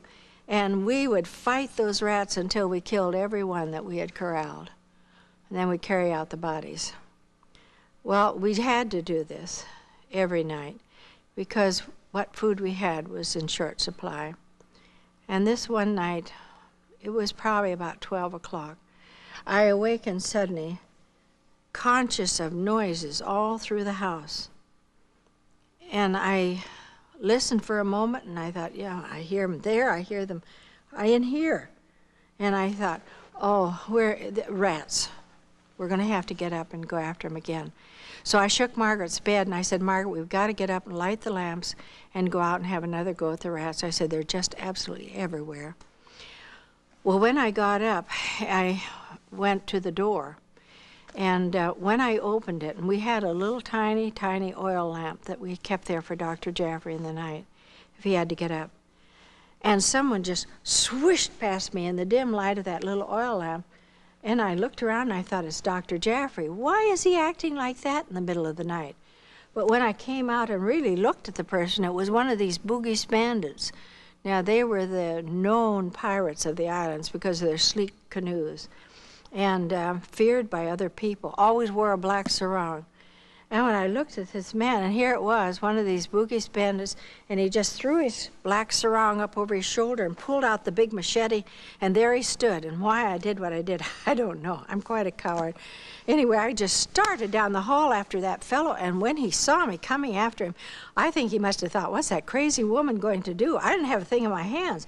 He just turned and ran. He ran through the bathroom and across the porch and down over the mountainside, and here's this crazy missionary running after him. And all of a sudden I stopped when I saw others coming out of the jungle, and I just stopped dead, and I said, Lord, what a stupid thing for me to do. And just like that he answered me. He said, the angel of the Lord encampeth round about them that fear him and delivereth. I was so shaken, I went back to the house, tried to pull the door shut, but the doorknob, the lock, the key, everything had been carved out, as they're very good at carving with their big machetes. And by this time, Dr. Jaffrey was awake, and he said, well, what's happened? I said, we've had bandits in here. And I said, look what they've done to the door. Can't shut it, so I'll go up and find a board, and I'm going to nail the door shut. Came back, went through the house. They had just taken everything, like curtains and anything that was food that happened to be in the kitchen, and anything that they thought they could use, it was gone. Well, after the war, I had been through this time been thinking about that person. I didn't recognize him, but it was somebody that must have known the layout of that house. And I thought about the gardener. Right, the gardener was a Bugis man. That was Dr. Jaffrey's gardener. And so I said to my second husband, I said, I want to go down and I want to find a man that's right near where the Jaffreys lived and where I was during the war. Went down and I went through the villages and finally found him. And when he came, and I said, Nomo, were you one of those that came to the house during the time of the big fight? And I said, you came back night after night, and we heard you. We heard your dogs out there, and yet you never came in the house. I said, we had no way to protect ourselves. You could have come in and done whatever you wanted and taken whatever you wanted. And he just raised his head and looked at me in amazement. He said, yes, we came back, but every time we came back, you always had these people standing in white, standing guard around your house. And you know who they were? They were the angels of the Lord. I never saw them, but I didn't need to see them because I believed his word to me, but they needed to see them. And so I sat down with him and explained who they were. They are Muslims, and he needed to hear more. But God answered my cry. What a stupid thing for me to be running down there after those men. And yet God said, the angels are round about you. Well, they took us from that home, and they took us on up farther into about 5 kilometers farther into the interior, and then across a valley, and then into little shacks that were over there. And it was worse than anything we'd ever lived in. And they weren't even as nice as the native homes. And we were put there for almost a year. I really blocked out a lot about that because it was a difficult time. We never had, from the time we left over there at our station in the mountains, We never had any letters from our husbands, knew nothing about where they were. And we finally found a bush that had little seeds on it. And so we would go and we would tap the branches to get the seeds in our cooking pot. And this is what we ate while we were there. And we had a wonderful quality to it, because the more water you would add, the more it would swell. So our stomachs were always full. I think it was a wild millet, because it looks very much like millet seed. And Mrs. Presswood, who was the other married woman, and I used to stand out there in the rain outside just cooking that and singing. And I suppose the one song that we sang the most was, "He makes the rose the object of his love, and he guides the eagle through the pathless air, and surely he remembers me. My heavenly Father watches over me." Eventually this period in the mountains came to an end. We were ordered back to where the Dutch camp was. We slept in the church that night, and early in the morning, then the trucks came, and we were put in these trucks and driven to the coast. I said that man drove like an idiot. If he'd ever been over here in the Indianapolis 500, he'd have won the race. But those of us who were young, I grabbed the cab and held on, and then I put my arm out, and the younger ones of us made a cordon right around the older people to keep them from falling off, because I think that was part of the reason he drove so crazily as he did, to throw us over the mountainside. Nobody would have survived that. When we came near Macassar and pulled into this one area, I looked at the buildings, the stone buildings that were standing there, and I recognized it as the native tuberculosis sanitarium. And they had built these great long barracks that were made of bamboo mat walls, mud floors, double-decker racks on which we slept, and a grass roof. And then we were told that all the foreigners had to leave any barracks they were in and get together in Barracks 8. Well, that night, as we got together, we were given a large sheet of paper, and we were also told what kind of work we had to do. We became the workforce for the Japanese Army. And so we were discussing it, and they said, "Will you choose somebody from your group here to be the leader of your barracks?" And I think that because I was one of the youngest of the adults, and I think it was my facility in the languages, because I spoke Dutch and I spoke Indonesian, and we had some Indonesian women there that had been married to Dutch, and also I spoke English. So with those three languages, I could communicate with everybody. And the first night, I said, if we ever needed God, we need him right now. I said, we're facing a more difficult period than we've had up to now. I said, we are going to be the workforce for these Japanese. And so I took out the word in these languages and read to them, and we had prayer together. And you know, when others were breaking up and having quarrels and moving from here to there, not one person ever left our barracks except a Jewish woman, and she wanted to get over with some friends of hers, and eventually she was allowed to do that.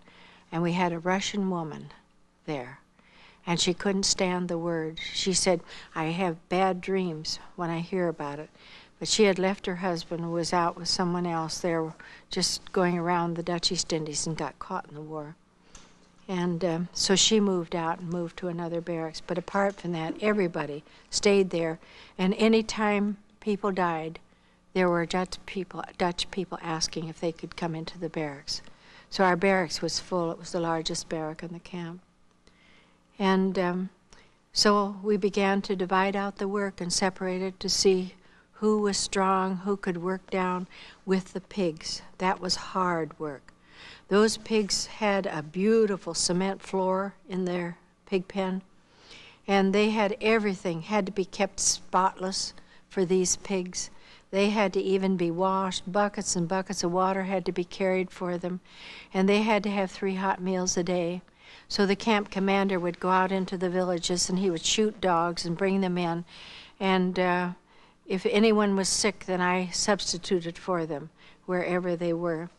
We would skin the dogs and cut up the meat and cook it with the stems of the banana plants so they could have 3 hot meals a day. Garbage came in, give it the finger test. There were things floating there that were big enough to eat. And so they had hot meals, and those girls that worked down there were really worked hard to keep everything spotless. And these then were going to be butchered and taken out for the Japanese army that was on the coast. We also had to build roads for them, worked on the coolie gang. When the trucks came in, you walked up to the back of them and you rolled your shoulders over like I'd seen the coolies do down on the wharf. And then they would throw these bags onto your back and you grabbed the ears of the bag and you walked away with them or else. I had damage done to my 4 lower vertebrae, and I wore a brace for a long time after the war when I came home.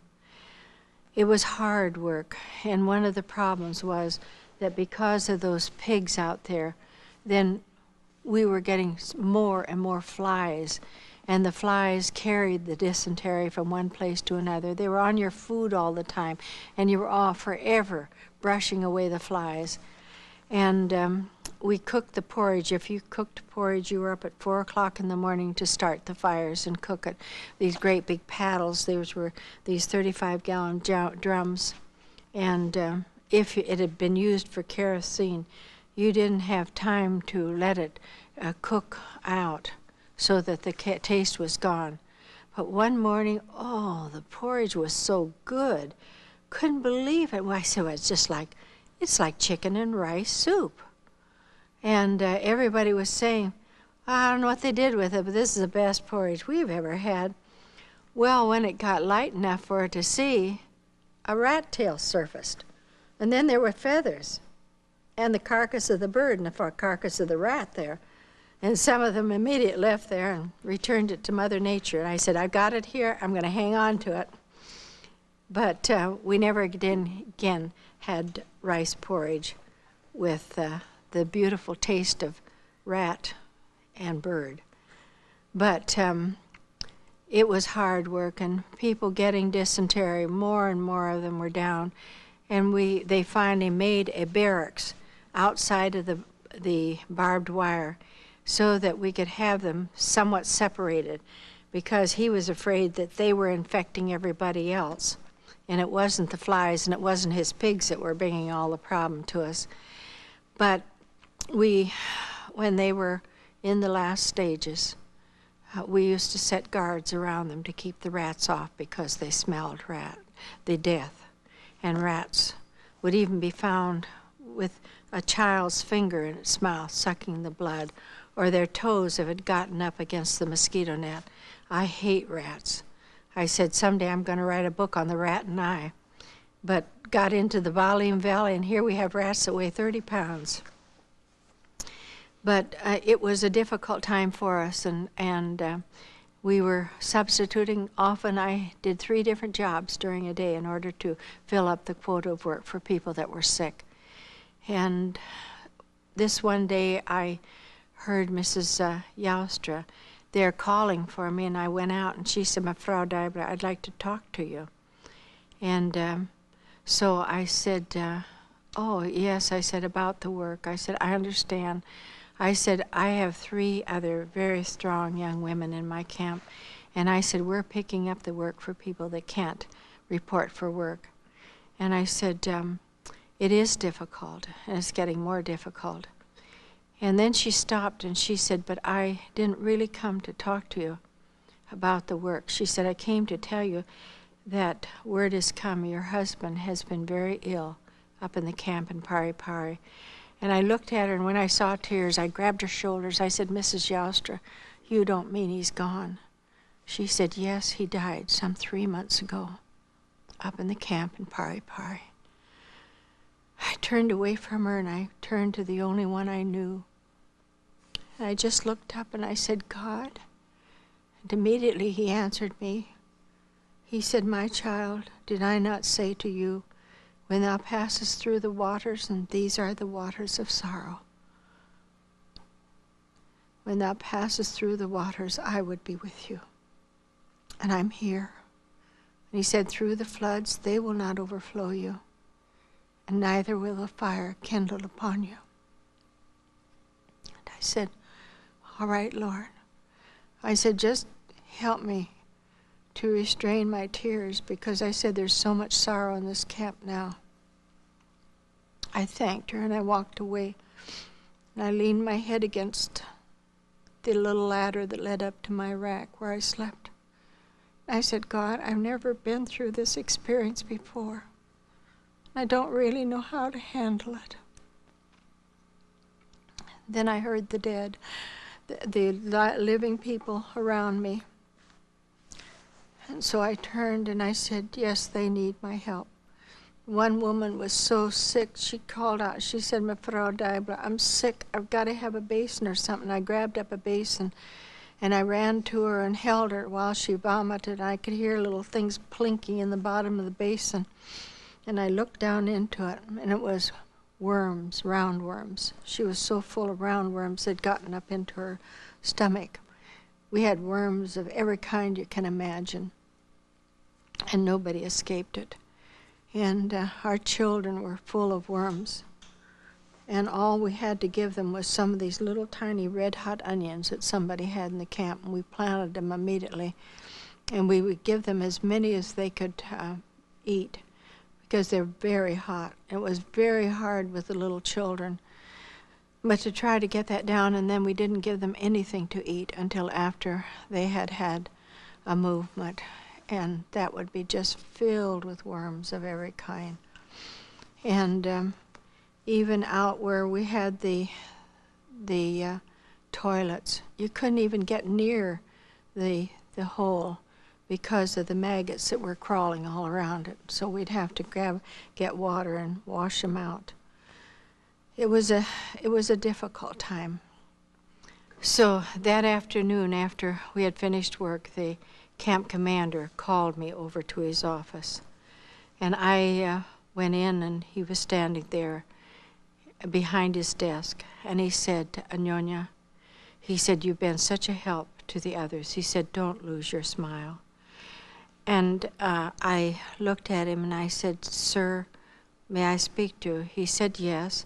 He said, you know, the women in Japan have heard just what you heard today. I said, I understand that, sir. I said, and he said, you're very young. He said, someday the war will be over and you can go back to America and you can go dancing, go to the theaters, you can marry again and forget these awful days. And I said, sir, I do want to speak to you. So he motioned for me to sit down across the desk from him. And I said, Mr. Yamaji, I'd like to explain something to you about the one that I came to know as a little girl. And God gave me the most beautiful opportunity. I just laid the plan of salvation before him. Maybe you have never even heard about Jesus. I said he was the Son of the Creator who made all things. And as I explained it to him and told him, Mr. Yamaji, maybe God brought me to this time and this place for you. I said, maybe he brought me here to tell you he loves you. And I said, Mr. Yamaji, I don't hate your people. For where the love of God is, there's no room for hatred. And I said, and that is my hope. I know that someday that I'm going to see my husband because I know the Lord. And as I was speaking to him, the tears started down over his cheeks. And he just got up and he walked into his bedroom. And I could hear him crying in there and blowing his nose. He didn't come out to dismiss me because you never spoke to them without asking permission, or they slap you right across your mouth. And you never left their presence without asking first to be dismissed. And then he would dismiss you. And but it was so long, he didn't come back out, and I could hear him still in the bedroom crying. So I finally got up and quietly went out and left him. And things as far as our food was concerned, we finally got some fish in. And they would bring in these little tiny fish. Well, we didn't take a thing off of them. We didn't take a thing out of them either. And I remember sitting one day next to Mrs. Presswood, and she was looking down at that fish, and I said, "Is there a problem, Ruth?" "I could eat that head," she said, "if it didn't look up at me so pitifully." And I laughed. I said, "I've already lost my pity for that little piece of fish." So I said, "Here's a piece of the tail of mine, and I'll eat the head of yours." Because there isn't a thing about a fish you can't eat. And the only thing is the pupil of the eye, because it gets like a little BB after it's cooked. It gets very, very hard. So then we had settled into the work, and it was getting worse and worse. And one day this big limousine came in. Now, we called it the death wagon because it very often meant death for somebody in that camp. And it belonged to the Kempe Tai, which was like the German Gestapo. It was a secret police. And they would take people away. Women that were taken away and came back never talked about what happened to them. Some did not return. One day they called for Miss Kemp and Miss Seeley. And I saw we called him Sweet 17. He had come into the camp.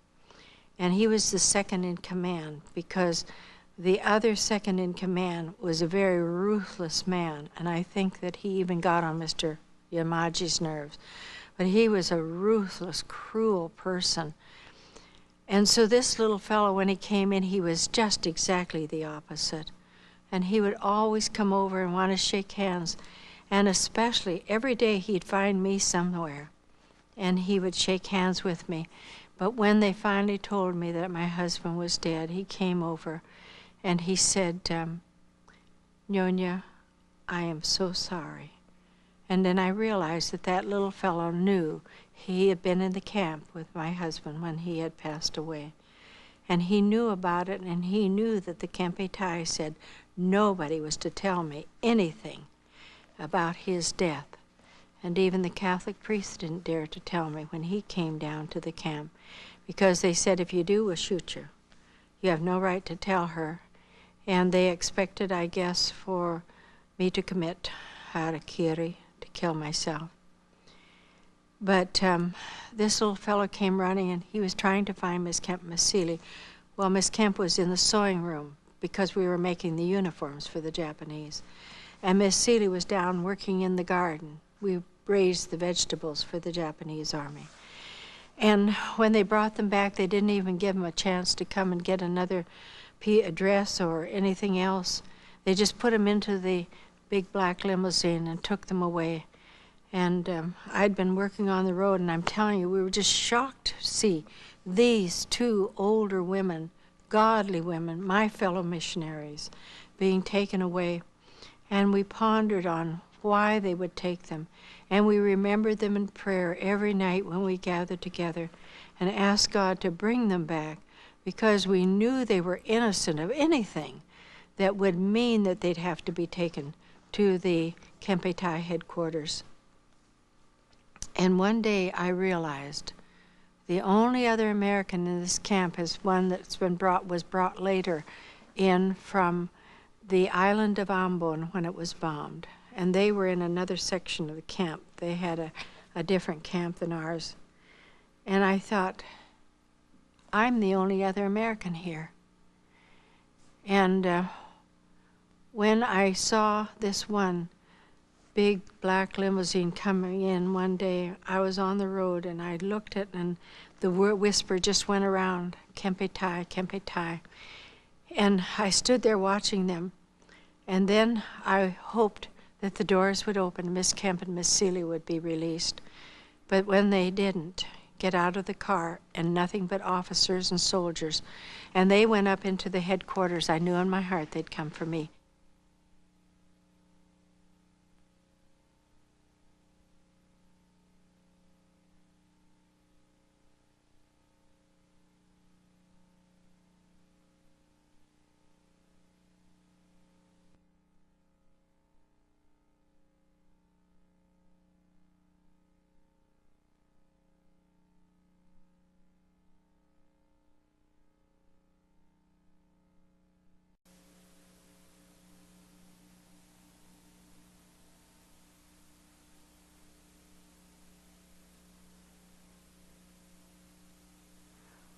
then I saw this one big black limousine coming in one day. I was on the road and I looked at it, and the whisper just went around, Kempe Tai, Kempe Tai.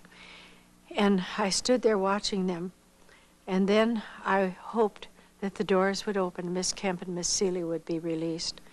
But when they didn't, get out of the car, and nothing but officers and soldiers. And they went up into the headquarters. I knew in my heart they'd come for me. So I started to move very slowly over toward the headquarters. And suddenly out came Suite 17. And he just motioned for me to come quickly. He said, "They're calling for you." So I ran up into the headquarters, and here were these men.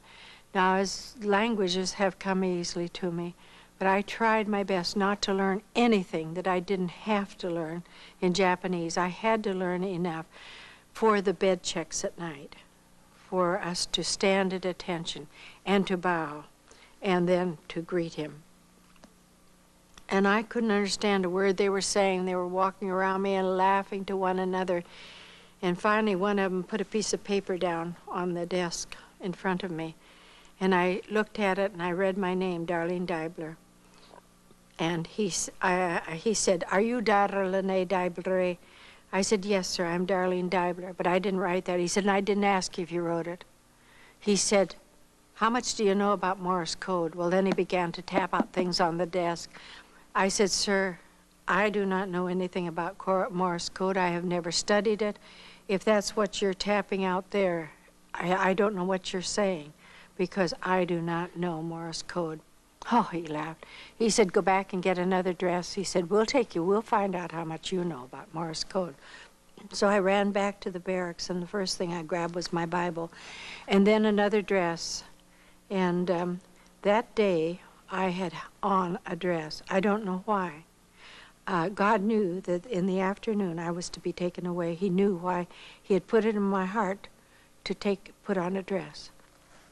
So I came back and I had another dress in my hand and my Bible, and they opened the door, and two officers on either side of me and the soldiers, and we were taken out of the camp. And then I was taken down to the city of Makassar, which I knew very well, having been there for those years. And I saw they were pulling up into a circular driveway in front of what had formerly been the Native Insane Asylum. And when we pulled around so that I could see this first cell block, and I saw in the last cell over there was Miss Kemp. Now, Miss Kemp had been quite a large woman, and she was hanging on the bars there, and I could see her arms all black and blue, and she kept shaking her head at me like this, and I knew that she had been without sufficient food because she had lost so much weight. And when I stepped out of the car, I just said, "God, you took Russell. Do I have to go through this as well?" And so sweetly my Lord said, "My child, I want you to remember, it is those that I love that I chasten." And I said, "All right, Lord." But I said, "Whatever you do, help me to be a good soldier for you." And I remember the very last words Dr. Jaffrey ever said to me when he was being taken away from our camp. He leaned over the tailgate, and he was a Scotsman, and he looked down at me and he said, "Lassie, whatever you do, be a good soldier for Jesus Christ." And those words came to me. I could hear him saying it as though it had been at that moment. And I said, "Yes, Lord." I said, "Don't ever let me cry in front of them, no matter what they do to me." And I said, "I don't want any of my fellow Americans, if I ever come out of this, for them to hear what's going to happen to me in this prison. I don't want anybody ever to be ashamed of me." First thing he grabbed was this Bible. He said, "You're not having that book in there." He said, "You'll just sit in there and you'll read that and not think about your evil deeds against the Imperial Japanese Army." He didn't know that as a little girl, I went to bed every night with this book in front of me, and I began to memorize it. And I started in with Genesis, and there was much of this book that was there on the grooves of my mind for the Holy Spirit just to drop the needle down on it and play it back to me. And I So I didn't mind him taking my Bible. But then we went through the next cell block. And then I heard Miss Seeley, this godly gray-haired woman, and I knew that just within those 2 weeks that woman was a raving maniac. It was just terrible, the things she was saying, and the way she was screaming, and maybe she was trying to sing, I don't know, because she was tone deaf. And yet here was a woman that had been up in China, was one of our finest speakers of Chinese, Dr. Jaffrey said. And when she told me one day that she was tone deaf, I laughed. I said, Philomena, that can't be true. I said, Chinese is a tonal language. I said, then how did you ever learn Chinese? And she said, up there in Wu Chao, on my knees in the attic. And I thought, that's right. If God calls you to a place, he equips you to do the work he called you to. She had to know the Chinese language, and God gave it to her, even though she was tone deaf. Maybe she was trying to sing, but it was awful, the raucous voice that came out of that cell. And that was the next cell block. And then we walked on, and we went across an exercise ground. And I saw this big cell block there, and I noticed that one of them had been boarded up. The window was completely concealed. And the guard yelled at me to go, and I tell you, the point of a bayonet in your back is a very grand persuader. I went over there, and he motioned for me to turn down into this cell block. And when I got down to that, he stopped in front of the very one that had the window completely boarded up. He stopped there at the door, he took out his key, unlocked the door, threw the door back like this, and then stepped back, and he just shoved me into it. Well, I hit the other side of the cell with both hands and turned quickly and came back because he was closing the door. And I got down on my knees, and I was watching the end of the key because I knew that this was death row, because I'd looked up and read on the top of the door, Orang ini musti mati, this person must die. And I sat there with cold perspiration just running down me, and I just began to sing, and I suddenly realized what I was singing, sitting there on the floor. It was a song I learned as a little girl in Sunday school. And God knows how to choose the verses. I was singing the second verse, which says, fear not, little flock. Whatever your lot, he enters all rooms, the doors being shut. He never forsakes, he never is gone. So count on his presence from darkness till dawn. And I did. I counted on his presence from darkness till dawn, from dawn till darkness. They left me there for 3 days without allowing me to relieve myself. I'd had dysentery. God stopped it like that. When I came into this cell, because I knew and I had heard that if you did anything at all on your floor, you had to eat it back up. And I sat on my heel and I suffered.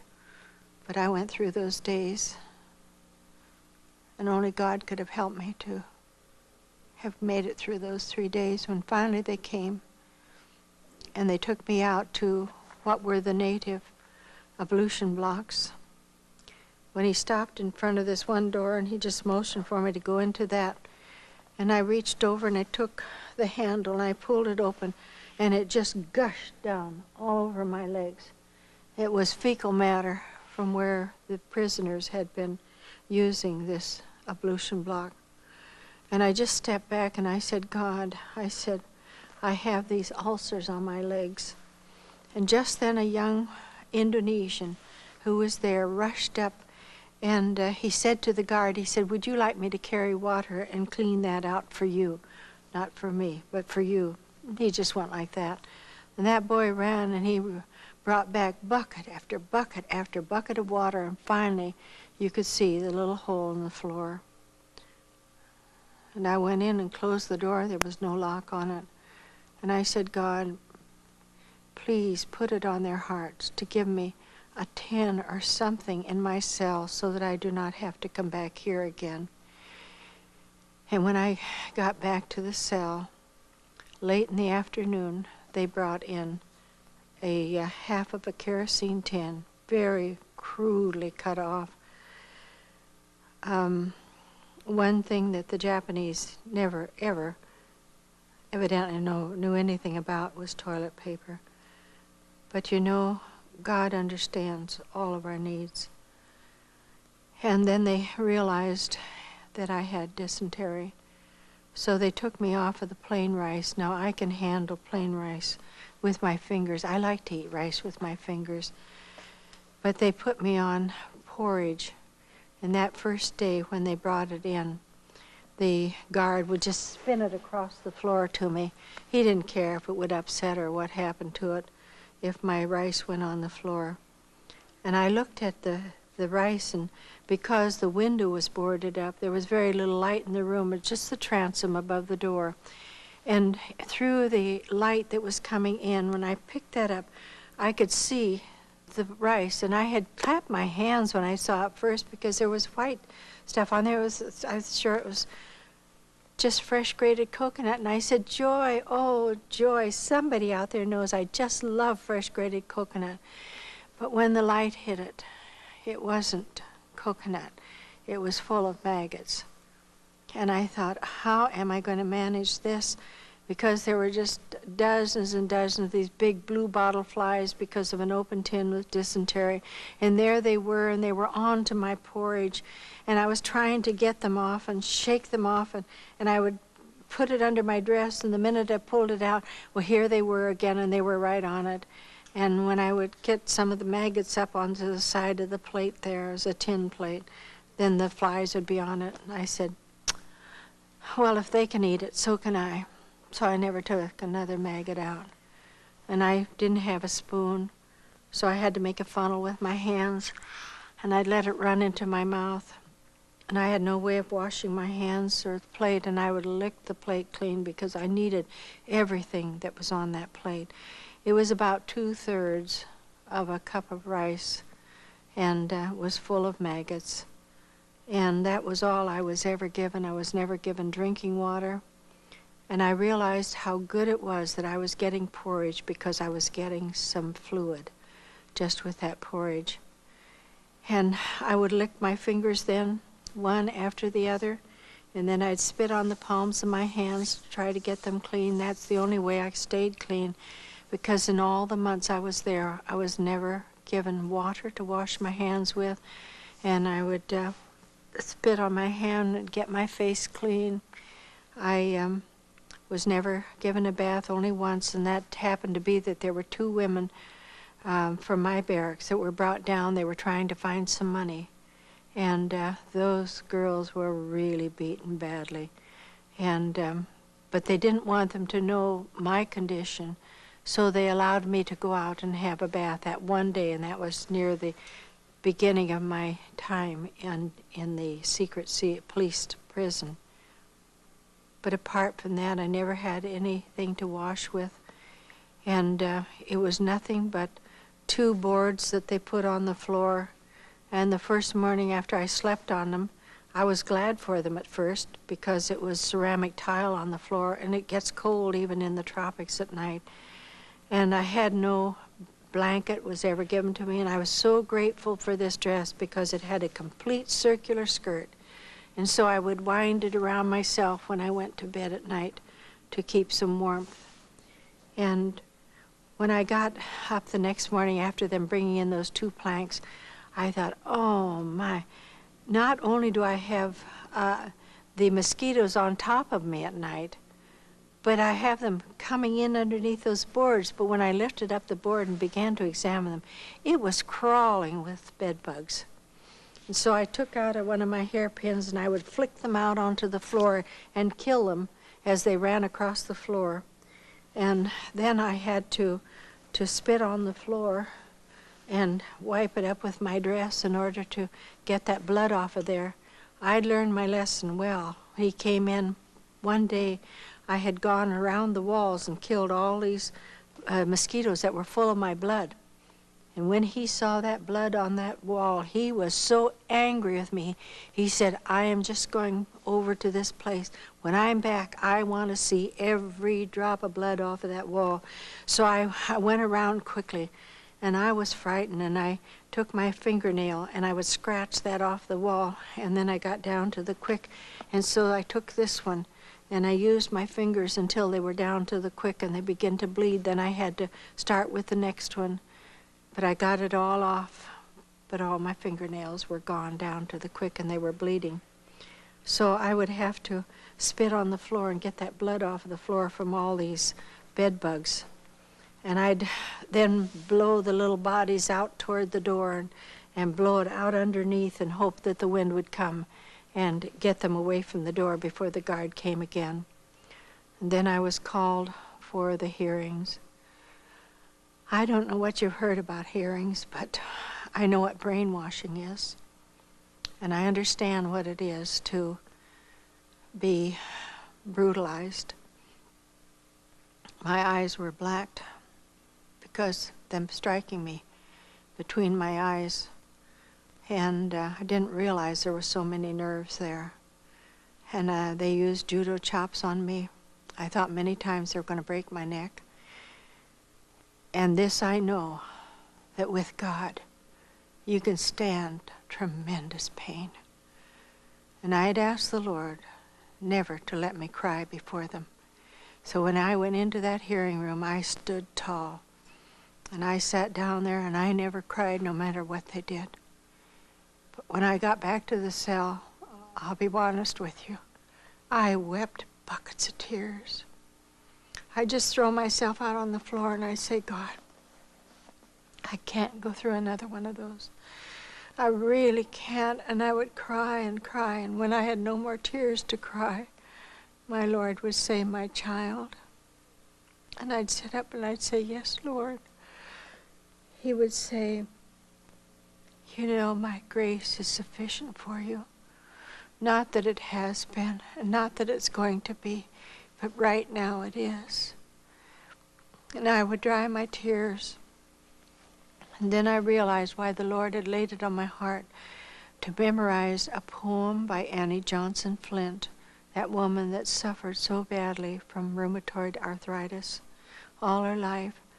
But from her pen came this beautiful poem, and two of our missionaries had set it to music, Mr. Mitchell and Mr. Morgan. And they had sung it at our last conference. And I would sit up in the cell and begin to sing, He giveth more grace when the burdens grow greater. He sendeth more strength when the labors increase. To added affliction He addeth His mercy, and to multiplied trials His multiplied peace. When we have exhausted that store of endurance, and our strength is failed ere the day is half done, when we reach the end of that hoarded resources, then Father's full giving is only begun. His love has no limit. His grace has no measure. His power has no boundary known unto men. For out of his infinite riches in Jesus he giveth and giveth and giveth again. And I knew I could go through another one and another one as the Lord poured in his own grace. One day I realized I had malaria, and it was cerebral malaria, the kind that very often affects the brain and very often results in death. And I knew I had this malaria, and I was perspiring, and I would wet my clothes just completely through with the perspiration. And then I'd stand up and I'd walk across the floor with my dress to try to get it dry again. And that day I felt I just had to get up and get some air on my face. So I climbed up the window and put my foot on the doorknob, and I grabbed the bars of the transom above the door, and there I hung. Now there was an overhang of the roof, so nobody could see me, but I could see out. And suddenly I saw the guard coming, and he had a group of native prisoners. They were there for minor misdemeanors. They were allowed to exercise in the afternoon. But it was very exciting for me to even see another human face other than the men who had been trying me in the guard. And I was looking down at them, and all of a sudden I was attracted by one woman because she was doing something the rest weren't. They were just walking carefully back and forth. But this woman, every time she saw the guard go that way, she just scurried off in this direction. And I was watching her, and I thought, now why does she do that? And he turns around, he stomps his feet, and they wore the high jack boots like the Gestapo did. And when she heard him stomp his feet and make his turn, she just stopped dead and totally relaxed. And nobody knew that she was going in one direction, but I sure did. And I don't know why she was doing it. So I just kept looking at her, and then I saw that way down there was a fence, and on that fence was Honolulu Creeper. And here went the guard, and there went that woman. And she got to the fence, and she put out her hand, and a hand came through the Honolulu Creeper and put a big bunch of bananas on her hand. I could smell them. I could remember the flavor of bananas. And I just got right off of the door, and I jumped down onto the floor. And I said, God, I'm not asking you for a whole bunch of bananas like she had. Could I just have one banana? And then I tried to think of how God could do it. And I was going to tell him how I was going to help him. And I know that you've probably done the same thing. So I said, I have 4 possibilities. I said, these 2, those are the men that have been trying me. I know that neither one of them would bring me a banana. And this is that guard, because they were the only 4 people I saw. I said, that guard wouldn't either. And I said, this is that old Indonesian. I believe that man knows who I am. I said, I think that if you told him, he would even try to get a banana to me. But I said, Lord, oh no, Lord, don't even put it in his mind to bring me a banana, because if he brought it and were caught, they'd just shoot him like that. And I said, Lord, there just is no way you could get a banana in here to me. And I said, I am so grateful for even this bit of porridge, and maybe I'm even getting protein from these maggots that are in it. And I said, please forgive me for asking for a banana when there's really no way you could get one in here to me. The next day I heard officers coming, and often when ships came into the harbor, they would bring them to the prison, and you'd be put out in front of them. They'd laugh at you. You had to bow to every one of them. And if you didn't bow down to a 90-degree angle, they beat you across the back with the canes that they were always carried. And I said, Lord, there are officers coming. I can hear them because I recognize the way they scuff their heels with these leather boots. And I said, I'm very weak. And I said, you know that. But I said, just pour your own resurrection life into my body now so that I can stand up tall and I can make a good bow for these men when they come to the door. The door was unlocked, and when the door was open, who's standing in the door? It was Mr. Yamaji. And I looked at him, and he was smiling. And it had been so long since I'd even seen a smile on anybody's face. And I just clapped my hands. I said, oh, Tuan Yamaji, seperti lihat sobat yang lama. I said, Mr. Yamaji, it's like seeing an old friend. And the tears came in his eyes. He didn't say a word to me. He just walked back out. And he was talking to these men, and they were the men that had been trying me. And they had come to bring him down to my cell. I didn't know at the time, but I thought to myself, because I saw them go like this, and they didn't look at me again and sneer at me like they usually did. And I thought, Mr. Yamaji is telling them what I told him that day when I heard that Russell was dead and I was in the office with him. And later he confirmed it. He said, I told him what you had said to me. And I said that no woman that believes like that could ever be a spy. Finally, he just turned and came back in, and he looked at me, and I didn't know that 3 days after I had been told that I was to be executed as an American spy, and he drew his finger across his throat, the officer of the Kempe Tai, that they had gone then up to the camp and told Mr. Yamaji, do not expect her to come back because we have found out that she has tuberculosis and she's dying, so she'll never return to camp, and tell the women that. And that was the message that they had gotten 3 days before. And so Mr. Yamaji came down, and he spent the next 3 days going from one office to the other until he finally got permission from someone for him to come in to see me. And that's how he got in there. And when he came back in, he looked at me and he said, yes, you are very ill, aren't you? Well, I was really just skin and bone then. I was dehydrated, but there was just, my hands were like bird claws. And I developed a beriberi, which is a form of dropsy, and I had enormous legs because they'd filled up with the fluid. And but the upper part of my body was just skin and bone. And he looked at me and he said, oh my, you're very ill. He said, I'm going back to the camp, and he said, the women are all asking how you are. He said, do you have something I can tell them? And I said, yes, Mr. Yamaji, when you go back, I said, would you tell them for me that I'm all right? And they'll understand, and Mr. Yamaji, I think you'll understand. I'm still trusting in the Lord. And that man nodded to me. He understood. And he turned, never another word, and walked out of the cell. And when he was gone and the door was pulled shut and locked, it just hit me. I didn't bow to those 2 officers. And I thought, as soon as Yamaji's gone, then I'll be taken back to the hearing room. And I said, God, I'm going to remain standing here, and you just help me to walk tall for you and to be a good soldier, not cry. And when the door went open, I heard the guard coming. He opened that door, and he walked in. He just laid them all out on the floor. And you know what they were?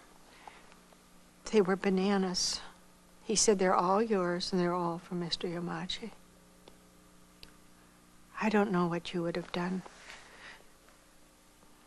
But I sat down, and I looked at those bananas, and in all my walk with my Lord, I've never known such shame as I knew that day. I said, I have no right to eat those. I said, here I was telling you yesterday you couldn't get one banana in here. And I said, Father, look at them. Look at the bananas you've got for me. Then I began to count them, and I don't know why I counted them, except that maybe you should know. There were 92 bananas. I just pushed him off in the corner, and he said, but listen, my child. I said, look, Lord. I said, that's almost 100-fold. He said, but that's what I delight to do. And then I wanted to eat them all at once. And I knew I didn't dare, because if I had gotten sick, then I'd have to eat that back up off the floor. And I've only enjoyed food going both ways once, and maybe I won't have time to tell you about it. So I said, Lord, I don't have much character, but please help me not to take any more bananas than my body can assimilate at a time. And then when they came to take me away, it was the morning when I had peeled the last black banana. I didn't throw away anything there except the little bit of skin that was left. I would even scrape that little white stuff inside of the peel. But the skin became very hard like leather, and it was very hard to eat. And I had peeled that, and the guard came and opened the door and said, we're going to take you somewhere else. And so I stood up. I didn't have anything to take with me. But when I walked out the door, knowing how I had used my dress for a mop for everything that was dirty on the floor, and that God knew how important it was to me to be clean. And when I walked out of that cell, that dress was as white and clean as the day I put it on. all I could think was, Lord, you are the same God who led the children of Israel through the wilderness, and their shoes did not wear out, and neither did their clothing. And that was a miracle of God.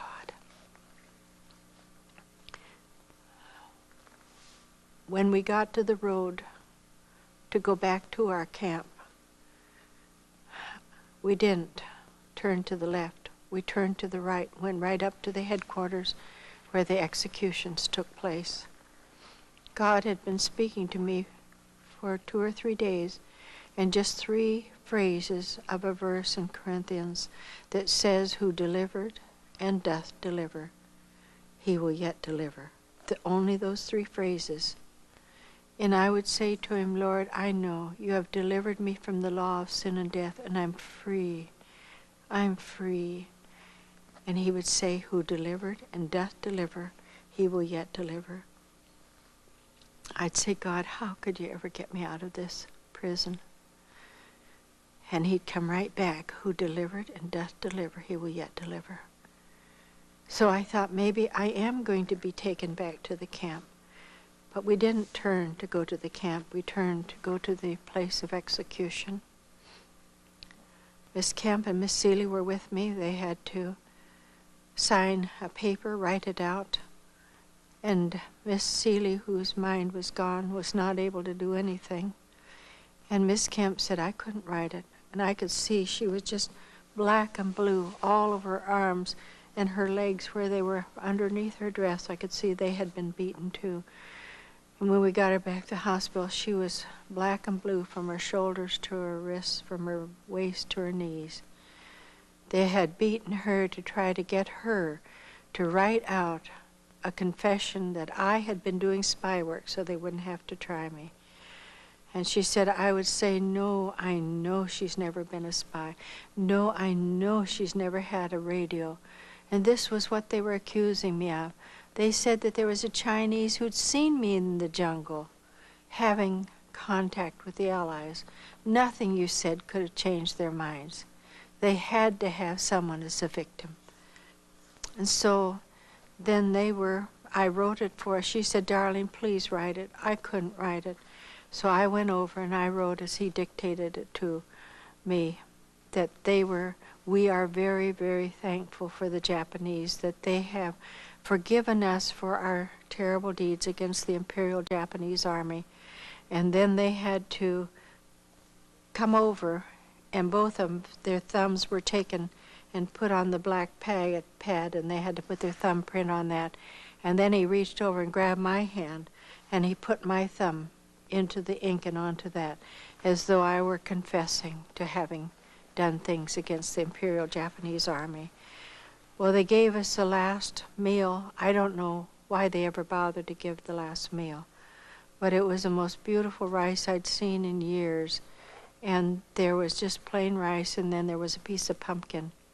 And then I was taken by the head of the team from the Kempe Tai, and I was taken to be executed. And I stood there before that man, and he had a sheaf of papers, and he was reading through how that I had been reporting on how many soldiers they had, where their airports were, how many were moving into the area above the camp, and on and on and on. And none of it was true, but he had written it out as though that was my confession. And finally he stopped, and he threw it on the floor, and he grabbed the hilt of his sword, and he started to pull it out. And when I looked and I was watching his hand, and I stood there and I was just frozen, and I was watching that sword coming out of the hilt. And suddenly my heart began to sing, I'll live for him who died for me. And I said, God, that's a strange song when I'm going to die. And I looked at that sword, and it was almost out. And all of a sudden, just at that moment of time, cars were coming around that headquarters building, horns honking, people screaming and yelling. They must have called his name, because he just put the sword back into the sheath and he ran. And he went into the headquarters where they were there and talking, and they talked and they talked and talked. And everybody would always say to me, why didn't you run? Why didn't you hide? There was no hiding place. There was no place to run. And so I stood there waiting for him to come back to complete the execution, knowing that I was under the greatest hiding place of all, under the shadow of the Almighty. He came back. He grabbed my arms, he took me out, and he threw me into this little car. And then they brought my Philoma and Miss Kemp back. He put 2 bottles of wine, or 3 bottles, I've forgotten now, into my lap and said, these are for Mr. Yamaji. And all of a sudden, we were going down that road like we were top secret material, going back to the camp. And all I could think was, the wicked flee when no man pursueth. Some news came in that stopped the execution for some reason. But when we got back to the camp and we were up to the gate and we'd gone over the moat, because there was not only barbed wire surrounding us, but there was a moat around that. And you couldn't have gotten off of the property without being seen. And he just reached forward and grabbed me here on my arm. And I was sure he was going to break it, because he twisted my arm.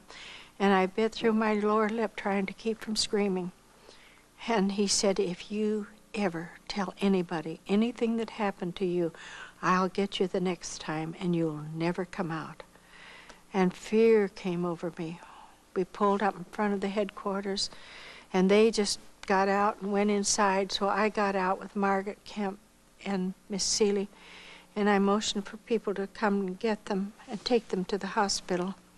And then I saw Mrs. Presswood coming out of the sewing room. She was coming over toward me. And I walked over and she put her arm around me and guided me back to the barracks. And when I got there, here was a woman who had been untrue to her husband, been living with the Japanese. She was a rotten, filthy woman. And she was considered the pariah of the camp. And she came up to me and she said, I've got to speak to you personally. And she pulled me into the dining area. It was just a shed there. And she said, I have here a washancha, which is just a washcloth that they make it like a glove so that you put it on and your hand. And she said, this is for you. And she said, I was in the prison cell with your friend Visha, one of the pastor of the pastor's daughter from the tabernacle there. And she said, she made this for you. And I saw my name embroidered on this. And I said, remembered his words. He said, if you ever tell anybody anything that happened to you, I'll get you the next time, and you'll never come out. And I said, I will not take that. And she was so furious with me, she just turned white. She said, you take it. She said, I've been in prison too. And just then, Mrs. Presswood came in. And I said, Ruth, she's trying to get me to take this. I said, they said if I ever had any contact outside of the camp, they would get me the next time. And I said, I'm going over and I'm going to tell Mr. Yamaji, because I know Mr. Yamaji will believe me. And Ruth went up to her and she said, you get out of here. If I ever even see you near her, I don't know what I'll do to you. And I don't think she did know either. But then all my women were coming. And they were surrounding me, and that woman ran because she knew that they would just really beat her up. She'd gone toward the headquarters, and I thought, that's why those men have not left the camp. They were waiting for her to come back and report that I had taken this from Visha. And so she evidently said that she wasn't able to do it, and so they got in the car and they left. But you know, there was terrible fear on me. I could see Miss Kemp go to the hospital. Here she was, that tremendously big woman. She was just skin and bone too. And then I would go down and I would want to pray with Miss Seeley, who was in a little hut. We had to put her in there. And the door was locked and there were bars on the window because we were afraid she'd run away and be killed. And I would stand there and I'd listen to her. And I'd think, God, how could this happen to that precious woman of faith? And here I am, I'm nothing. And I said, Here they're both great women of faith, and who am I to be spared? And I didn't go to sleep. I was so afraid my mind would go while I was sleeping. And it was 1 night and 2 nights and 3 nights and 4 nights and 5 nights. I didn't sleep, and during the day I worked trying to just encourage myself in the Word of God, and I would continually be repeating Scripture to him. And then the 6th day I couldn't go anymore. I knew I was finished. And I just walked out on this grassy plot where God had met me so many times. And as I walked back and forth, I said, Lord, I've tried and everything that was within me to reach up to you. And I said, I love you. But I said, I have no more strength. And I threw up my hands and I said, I'm gone. And in that moment, it was like arms went underneath me. And I found I was singing a song written by Dr. A.B. Simpson.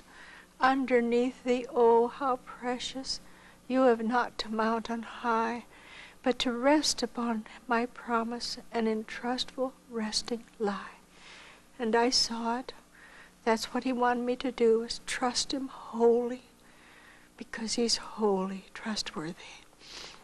And the fear just drained out of me. It was like a physical thing. And I knew that God would restore me, body and soul and spirit. We'd had bombings the year before. We began to have bombings again. We had dug our own slit trenches so that we could be sheltered from the shrapnel that would fly into the camp. And one day we were standing outside and we looked up and we saw a small plane coming. And we didn't know whether it was a Japanese plane or whose plane it was. And it came over the camp very low, low enough for us to look up and see an American insignia on the side of that plane. And the pilot was waving his hand. And we were so excited to see him. And then he dropped a big metal thing. We didn't know what it was. And all I could think was, you dummy, why would you do that? We've got children here in this camp, and children were coming from where they had been working on the ground. And I thought, how could you do that? Didn't you see them? And then 2 days later, I realized that man was trying to give us a warning. But we didn't know how to read their warnings. We'd never had pamphlets or anything like that. And so that man, when everybody was gone, we all said, wonder what that means. I wonder what that means. And 2 days later, we looked toward the east, and there came planes, beautiful planes, double fuselage planes. We had never seen them before. And here they were coming, and in the light of the sun, they were just glistening. And suddenly we saw silvery things flying out of the backs of the planes. And I yelled, chocolate bars. And others said, no, it's canned goods. And others said, I think they're pamphlets that they're bringing us. We were all looking for food or for news from the war or from home. We never had Red Cross help, never had any letters from home. We hadn't had anything from our husbands. Didn't know anything about what was going on beyond that barbed wire fence for those years. And suddenly we heard the whistling of the bombs. We had dug our own slit trenches, as I said, and I ran and I jumped into the place where I always lay when we had the bombings. And when my feet hit the bottom of that trench, the Lord said, you borrowed Mrs. Lee's Bible. Mine had gone to pieces. She had an English Bible. She said, why don't you use this for reading to us at night? And so I'd taken it. And I said, you're right, Lord. I have no right to let her Bible burn. So I ran into this burning barracks, and I reached up, and there was the Bible right where I had left it that morning on the top of the mat on which I slept. And then I came running out, and I saw that they'd finally opened the gate down there at the front where we could get out from these burning buildings that were falling and were being blown by the wind, the burning grass roofs and all of the things that were on fire. And we were going in and out between them, and finally got to the gate. And when we got to the gate and went over the moat, here were all of these machine guns set up and Japanese soldiers by the hundreds. And they just turned on us when we came across there. And they yelled, Tidor, you just threw yourself out prostrate in front of them. And they ran over the top of you. They didn't care who you were. And they got them all set up, and they were machine gunning the planes. Well, the planes turned around and came down and made another sweep over us, machine gunning us. And of course, the Japanese is the ones they were trying to strike. And the machine guns here were beginning to speak again, and it was the strangest thing because there were bullets flying up this way and bullets coming down this way. And I said, God, if anybody's alive at the end of this day, it will be a miracle. And when the last of the planes were had gone, and we could see nothing more of them, and the smoke had died down, I lifted my head and I said, God, it's another miracle. Again, you've spared my life. So I found Mrs. Presswood and I said, LaRuth, let's go back and maybe we can find in the ashes where our barracks was. Maybe the cans, things we've been eating out of, maybe our spoons are there. We got back to this barracks and it was nothing but a pile of ashes, black ashes. And I looked down, and right where my bed had been, the roof must have blown back and burned. My bed burned, and it dropped down, and nobody knew that all those years I had carried with me a 5-year diary, full diary, and my bride's book. And that, when it had fallen down, had opened up at the center page where the certificate was written in gold ink. And I know that wasn't by chance, that the wind blew it that way. God opened it up. And I looked down at that beautiful page, the beauty of which I had never even noticed before, charred though it was. There was gold that had been tried in the fire, and it was just glistening in the last light of the sun. And I dropped on my knees and I said, God, I don't have another thing from my married life. And as I looked at it, I said, please, God, could I have that? And when I reached over and touched it, it just totally disintegrated and was gone. And I stood up and I said, God, couldn't I have just had that one thing? And he spoke to me. He said, my child, that's what I want to do with you. I want to make you like pure gold, even if I have to take you through the fire 7 times. And I bowed before my Lord. I said, God, I'm available. And then I saw that the woman who was head of the barracks next to mine was standing there just sobbing. And I went over to her and I said, oh, don't cry. She said, but my mattress burned. I said, yes, everything has burned. Everything is gone. But we've so much to thank God for. I said, we're alive. She said, but I didn't leave it in the barracks. She said, I took it out and I threw it in the ditch where you always lie. I walked over to that ditch. I have never known such a consciousness of the presence of the Almighty. I looked down into the ditch, and right where I had been lying, when the Lord reminded me of Mrs. Lee's Bible, was the casing from the bomb and the ashes from her mattress. I stood up and I walked away. And I realized he'd got me out of that ditch to spare my life again. And I said, when I was a little girl, 10 years old, I said to you, Father, that I would go anywhere for you, no matter what it costs. So, Lord, I just want to renew my vow today to you. I'll still go anywhere for you as long as you give me life.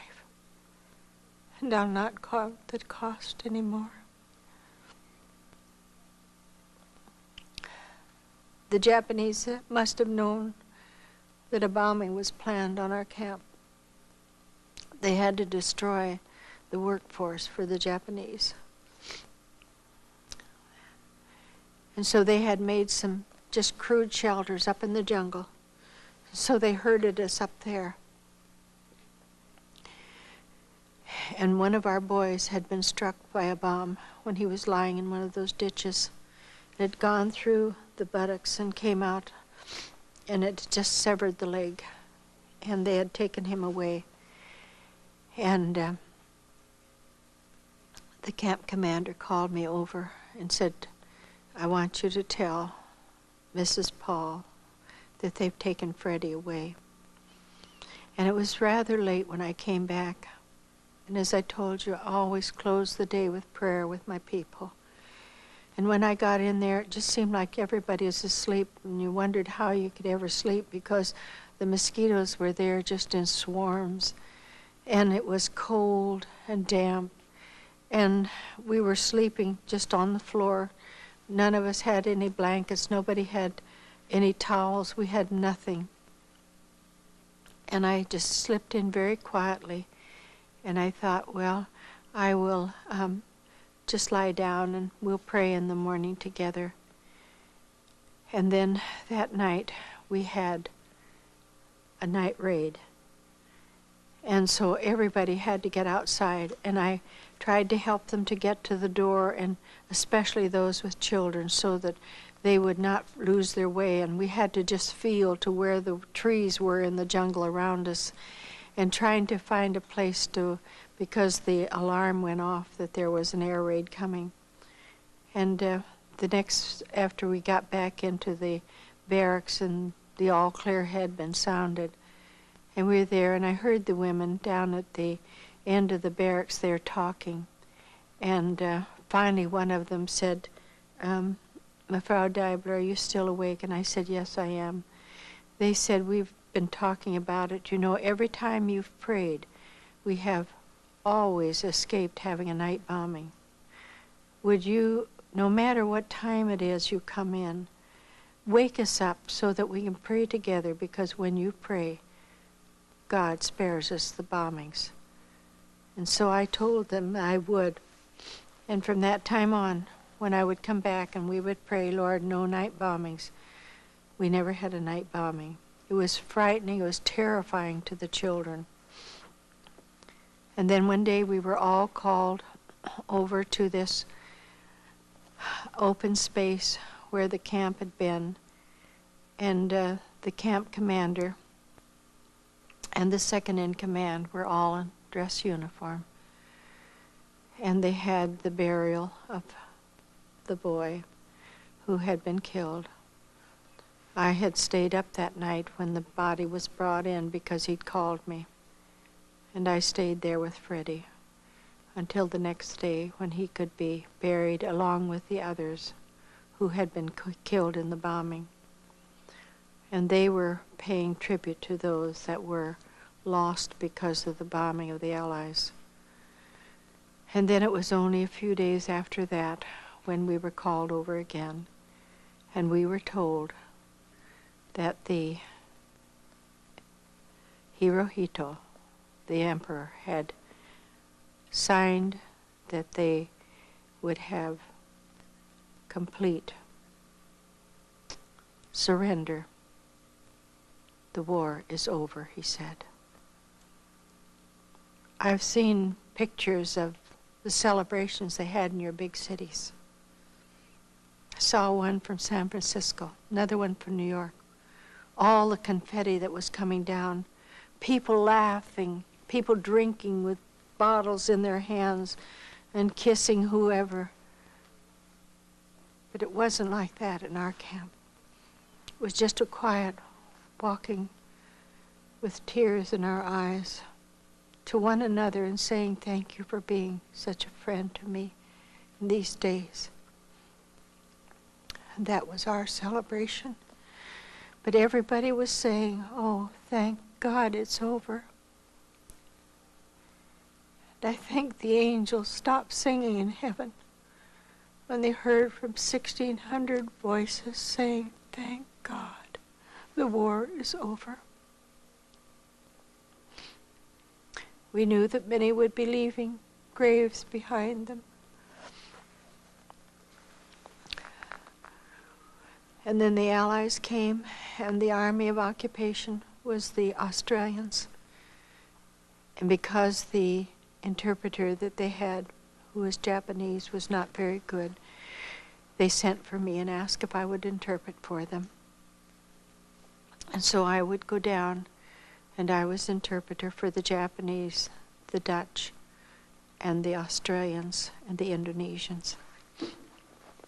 One day and of course, we had no bath towels, we had no change of clothing.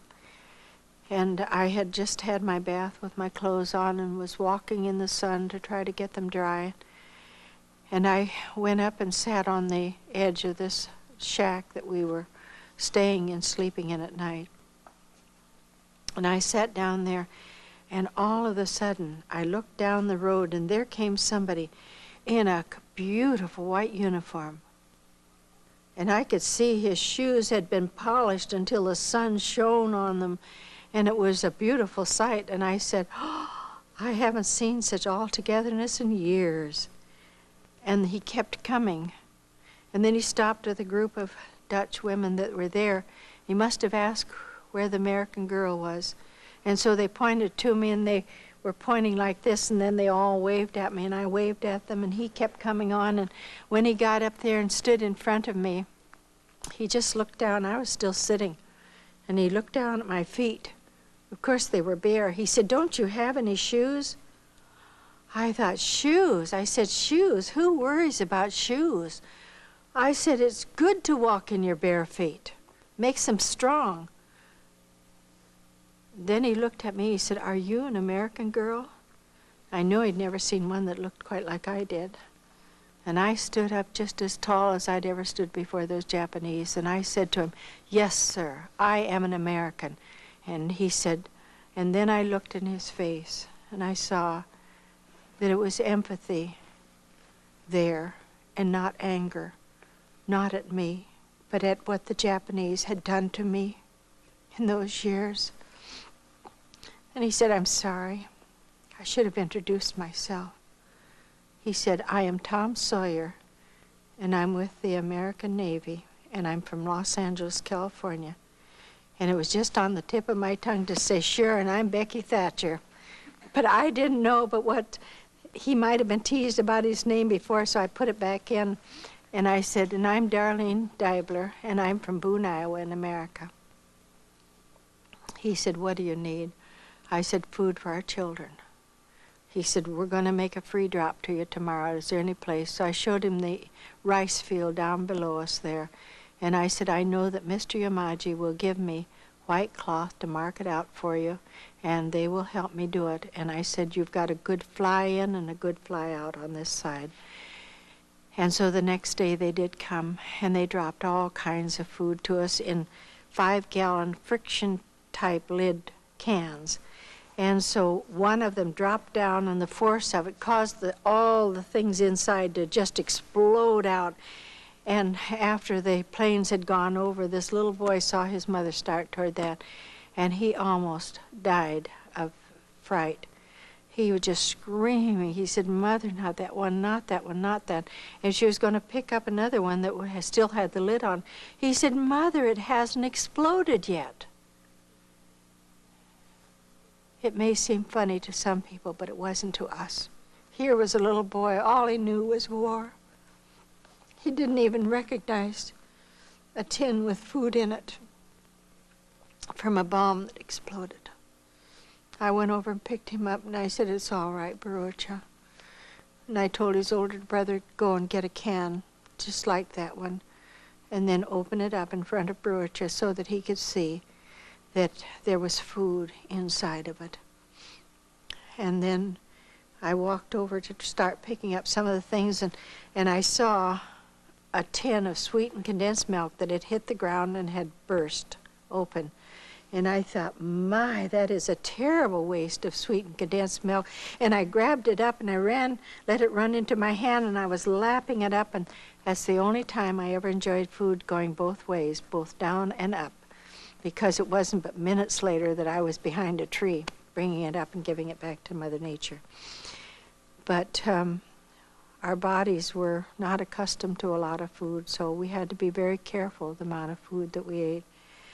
We knew that the Japanese did not want us to go out of there without shoes because this boy had made such an issue of shoes. And so one day the truck rolled in, and they did it, and I'm sure they had done it on purpose, but they had taken every pair apart. They were just tennis shoes, white tennis shoes, and they were all jumbled up in a mess. And they said, "Find yourself a pair," and they went away. And of course they thought that we would be so troubled and so mad about it. But it was such a hilarious thing. Everybody going, trying on a shoe on the right foot. If that fit, you kept that. And then you'd go through the shoes and you would try to find one for the left foot. And they were having a real Donnybrook, some of them, because they both wanted the same shoe. And they were fighting and pulling hair and everything. And it just got so funny. And a woman came up and stood in front of me. And she had on two right shoes for the right foot. And they were both for the right foot. And she stood there and looked at me, and she said, "Do you think I should keep those?" And I said, "Yes, I think I would if I were you. You can call them your laughing shoes," because everybody that saw us started to laugh because here were two right feet going off. And it was just the funniest thing that ever happened and to us. And we lay there on the ground just laughing and laughing. And even those that had been fighting, I found one for my right foot, but I couldn't find the other one, so I just said, "Forget it," and threw that back into the pile. I'd walked in bare feet for all these years, so what difference did it make? But it was a funny thing. And you know, we needed that release. We would, things that were funny, we'd start to laugh and we couldn't stop laughing. We just needed to forget the terrible surroundings in which we were and what we had just gone through. So even though they did it just to be mean, by taking them all apart and throwing them in a jumbled mess there, they brought us a lot of enjoyment that day, and it was a great release for all of us. And we went away from there laughing.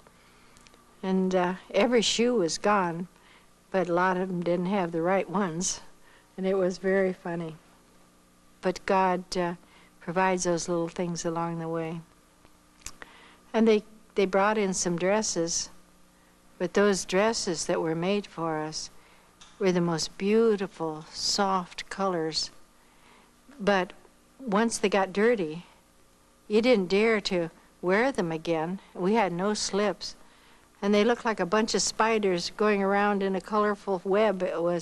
They were funny, and we would all laugh about these because all we could do was just put our work suit on, and we'd wear these dresses over it, and of course the work suit underneath was showing through. It wasn't a very pretty sight, but we were very proud of those dresses. But we knew that we couldn't go out of that camp. And even Mr. Yamaji was so concerned that I have a pair of shoes that when this boy had said, "I'm going to get you a pair of shoes," and they came in, he called me over to the office to try these shoes on. Well, they were the smallest one that young man could find, but I have a rather small foot. And so when I put it on, these great big shoes on my little feet, and as skinny as I was at that time, he said, "Oh, they're beautiful, they're beautiful." But I knew they weren't. It looked ridiculous. I said, "It's all right." I said, "I know somebody that they will fit." And it was a woman who in the bombing had had her toes blown off in Ambon, and she needed a pair of shoes. So I said, "It's all right." And he said, "I'll just have to get you a pair of shoes." So that's why he asked my friend to bring me a pair of shoes and a dress so that I would have that on when I went up to see my husband's grave and then when I left the place, the island. But he said to me that day, "You know, I spoke to those men that were trying you, the Kempetai, and he said, I told them that nobody who believed like you did could ever be a spy." And I said, "Yes, Mr. Yamaji, I understand. I felt that was what you were telling them that day." And I said, "Mr. Yamaji, I have spoken to the Allies, and I told them that if it hadn't been for you bringing those bananas to me that day, I am sure I never would have come out of the camp alive." And he was very moved, and I said to him when I got up to go, I said, you go home in peace. And he said, and you go in peace. He was sentenced to be executed because he had kicked a man to death up in the men's camp before they brought him down to ours. And we also had to stand and watch him kick a native man to death because he had come into the camp with some sugar for one of the women. And he caught the man before he was able to give the sugar to whoever it was, for whomever it was, we don't know. But every one of us had to go out on this field, and all of us stand at attention, and then pass before him so that he could see if there was any expression of recognition. There wasn't. So he's a very noble native man. He never identified anybody. And when they picked up the body, I'm sure there wasn't a bone that was whole. But God makes changes in people. And it was after that that I lost my husband, and they told me about it, and that the camp commander then called me over, and I'm sure he came to know the Lord that time.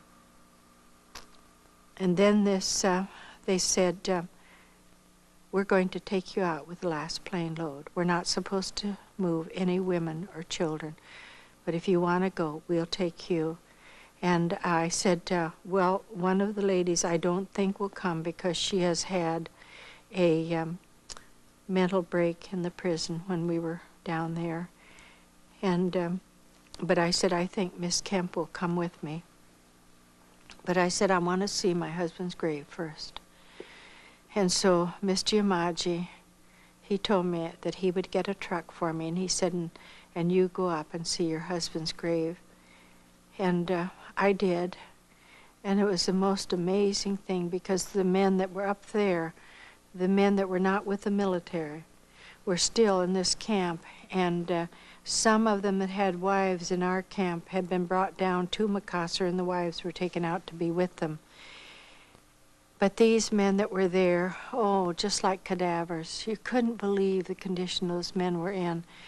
But the few little clothes, they'd taken some of their clothes, and they'd gone into the villages and gotten eggs and chickens and rice and other things. And they had made the most beautiful feast I've ever seen. And they said, we knew you were coming, and we just wanted to share something with you. So as we sat around this table that was put so that everybody could see everybody else, they began to stand up, and they began to tell what my husband Russell had meant to them. One of them said, you know, we sometimes have these preachers that stand up in their ivory tower and they tell us how to live and everything else, and then they go down and they never touch on the problems of our life. But here was a man that was eating the same wormy rice we were eating, that was working for the Japanese just like we worked, was trudging through the mud when they took them on death march, and I think they were trying to kill them all off. And he was there in that mud and the rain, and sometimes for 4 days they kept us without any food at all. So we were eating leaves off of the trees and snails and anything that we could find to keep our stomachs full. But that man always had a smile and a word of encouragement. He was feeling what we felt, and yet he could smile and say, God is still cognizant of our need. And others said, you know, there were times when he stood up to pray for us that I've opened my eyes and I looked and I thought Jesus must be standing right there next to him. And as they told what he had meant to them, of course I was crying, so deeply moved and yet so thankful to know that that man had been with these people, that they might know. And some of them had found the Lord as their Savior. And one man came to me and he said, I want you to know that your husband was my best friend. He said many a time I would say to him, I don't believe in that you're trying to tell me. And he said he never got angry with me. I was helping him with his Dutch. And he said, the night when he was sick, he said, I walked outside of his barracks. And he said, I kept saying, God, that man can't die now. I'm not ready to go. And he said, I prayed for him, and I prayed, oh God, please don't let him die till I know you. And he said, then I heard at midnight he was gone.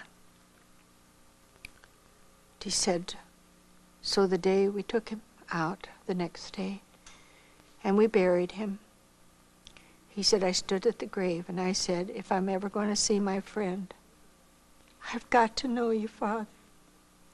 He said, here I am. He said, my sin, everything is known to you. And he said, that day, Jesus came into my heart. He said, I knew that someday I would see my friend again over there.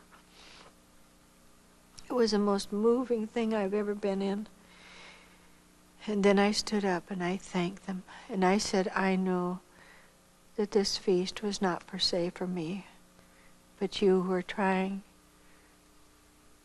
to do honor to a friend who had been among you and whom God took away. And I said, so in his behalf, I want to thank every one of you here today. When I went out to get in the truck to go away, there were 2 big copper bags full of things those men had bought because they wanted to be sure we had food down there at the camp.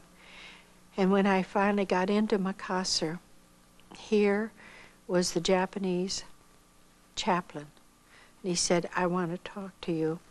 He said, I want to tell you that Mr. Yamaji really came to God there when you talked to him.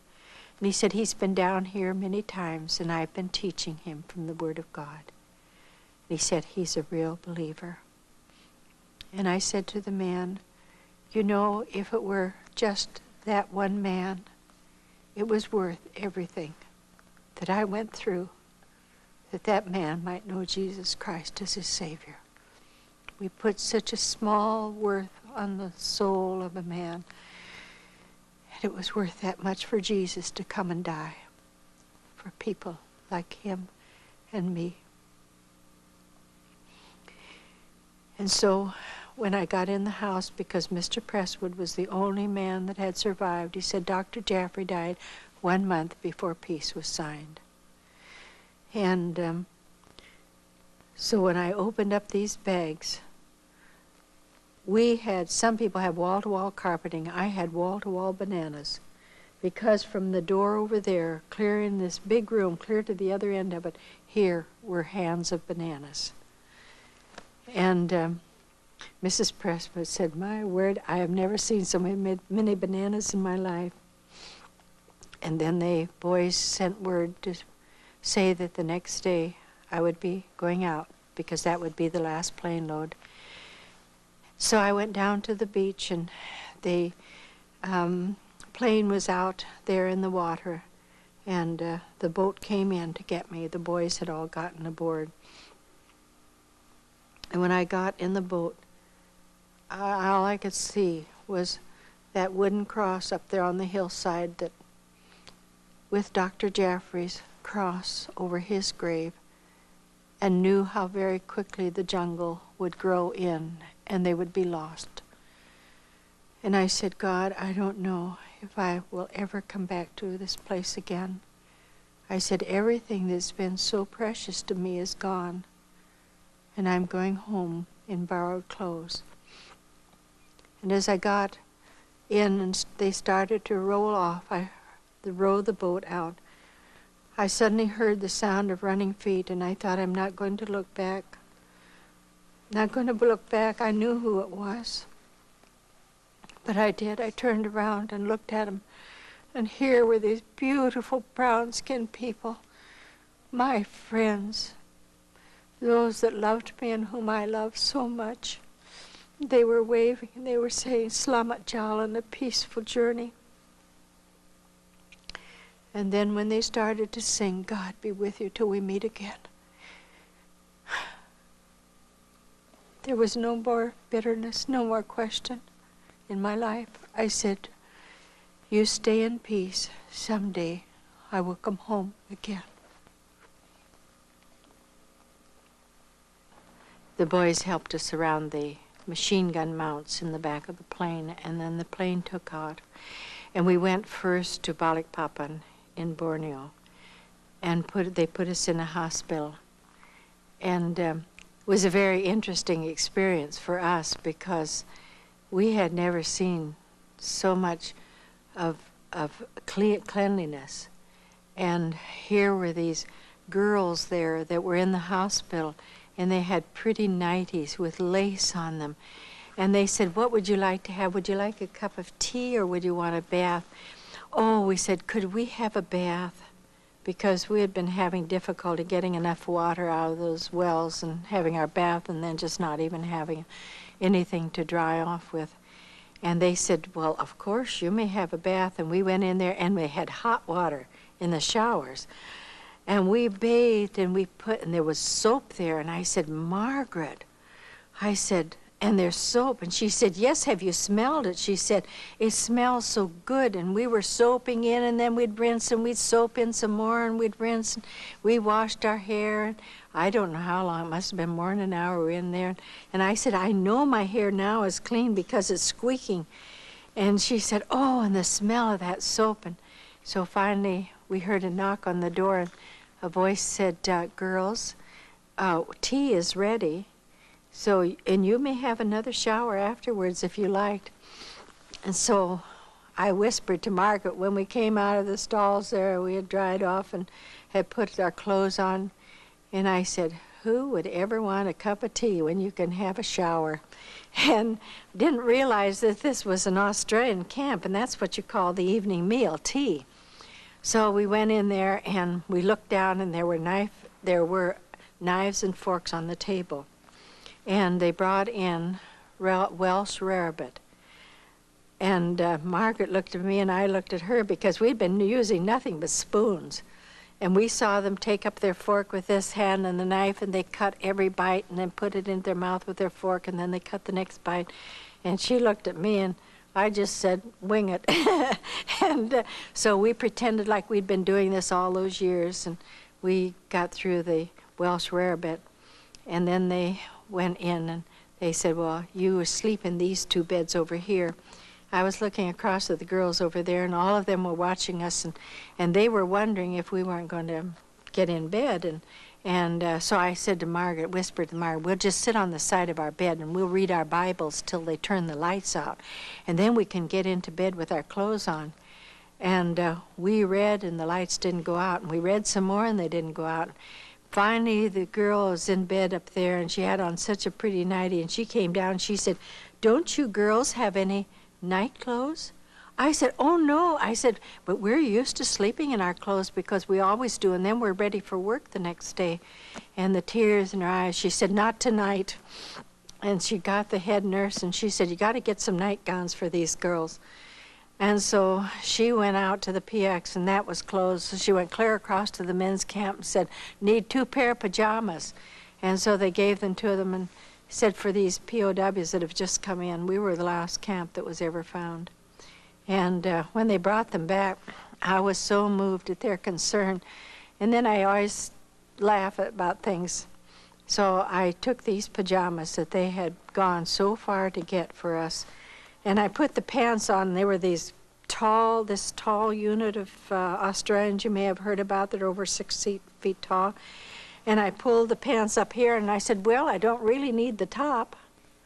And they were all laughing, and then I got the top on, was rolling it up like that, and then I'd find this hand, and I'd put that in, and really made a joke out of it because I was so moved, and I didn't want to start crying. They were crying, and then they would all clap when we got into the pajamas, and they said, now you can sleep, have a good rest. They didn't know what they were telling me because that bed was not like that flat, rigid bamboo rack I've been sleeping on. It had springs in it. And in the night I'd drop off to sleep, and the spring would give it. I'd grab the side, and I thought, it's a bombing, must be an earthquake. And then I'd feel that again, that the iron. And then it dawned on me, I was in the hospital. Oh, that was a terrible night. And Margaret finally came over and very quietly said, "Can you sleep?" And I said, "No, I can't." I said, "These terrible beds." She said, "Let's get out and sleep on the floor." And I said, "Yeah, that's a good idea." I said, "What if we don't wake up before they do?" "Oh," she said, "we better go back to bed." I said, "Yeah, we better stay right back in our beds there, and even if we don't sleep." It was a long night, and it was a sleepless night, I can tell you. We got up the next morning, and the boys said, "We'll put you on the last plane load again today." And so late in the afternoon, they came and got us.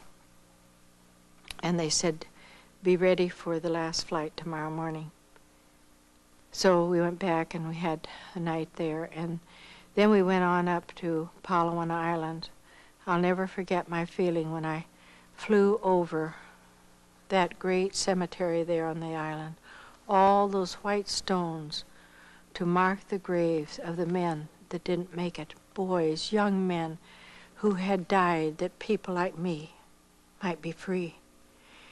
And I could hardly stand it thinking of all the lives it had cost to bring freedom and peace, so-called peace, to this world.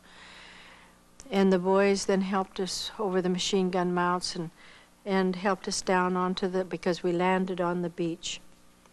And when I looked up and I saw that on either side of the walkway leading up to the mess hall, and that was the only building I could see, were all these young men in white. And I whispered to Margaret, I said, "Margaret, I think they think somebody important's coming." And just then the boys put their hand behind our shoulders, said, "Go on now, go on." So we walked over there, and when I stepped between the first two of those boys standing there, every hand came up in a salute to us.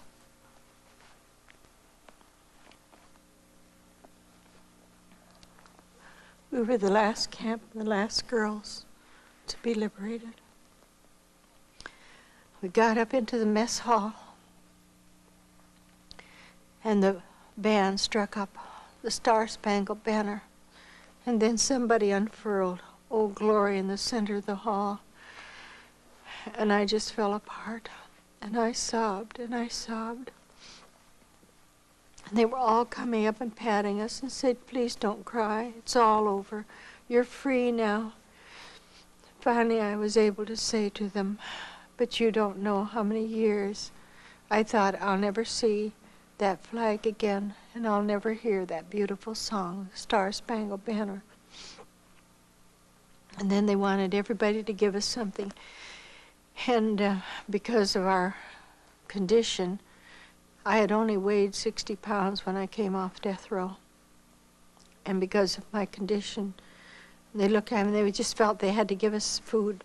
And they were all coming up with chocolate bars, and I would thank them, and I hung on to them. And I was so afraid they might think that I had enough, and it was just like you were scared that they would take them away from you. And they would say, "That's all right, we've got a lot more of those things." And then they brought us ice cream of all things. So I had to put them down so I could eat the ice cream. And I didn't quite finish the dish, and I said, "But you could put that away and put it in the freezer or something." And I said, "Then I'll have it again afterwards." And with tears in their eyes said, "Don't worry, we've got a lot of ice cream." But I guess we were kind of a moving sight indeed. And they had a big dinner for us.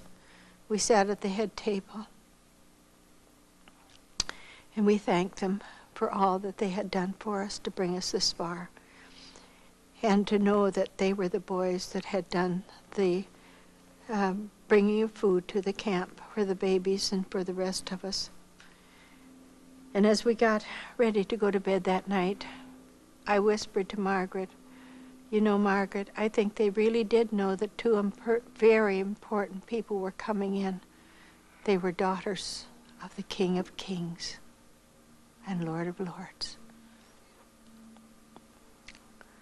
So the next day they took us on to Manila, kept us there for a month, trying to get us fed and get our health back sufficiently so that they could put us on a boat to take us back to America. I asked where the post office was because I thought surely they would have told my parents or something about where I was and so forth. But I went over and he said, "Oh, I'm sorry, but there's no letter here for Darlene Deibler."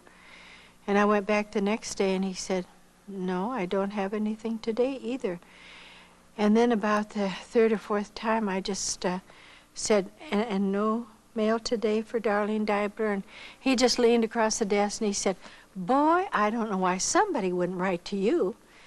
And then I was so embarrassed I didn't go back again until I heard that we were being taken onto a ship. And that was a month that we had spent in Manila. And they said, "We're taking you now on the Gripsholm, the Dutch ship here that's in harbor."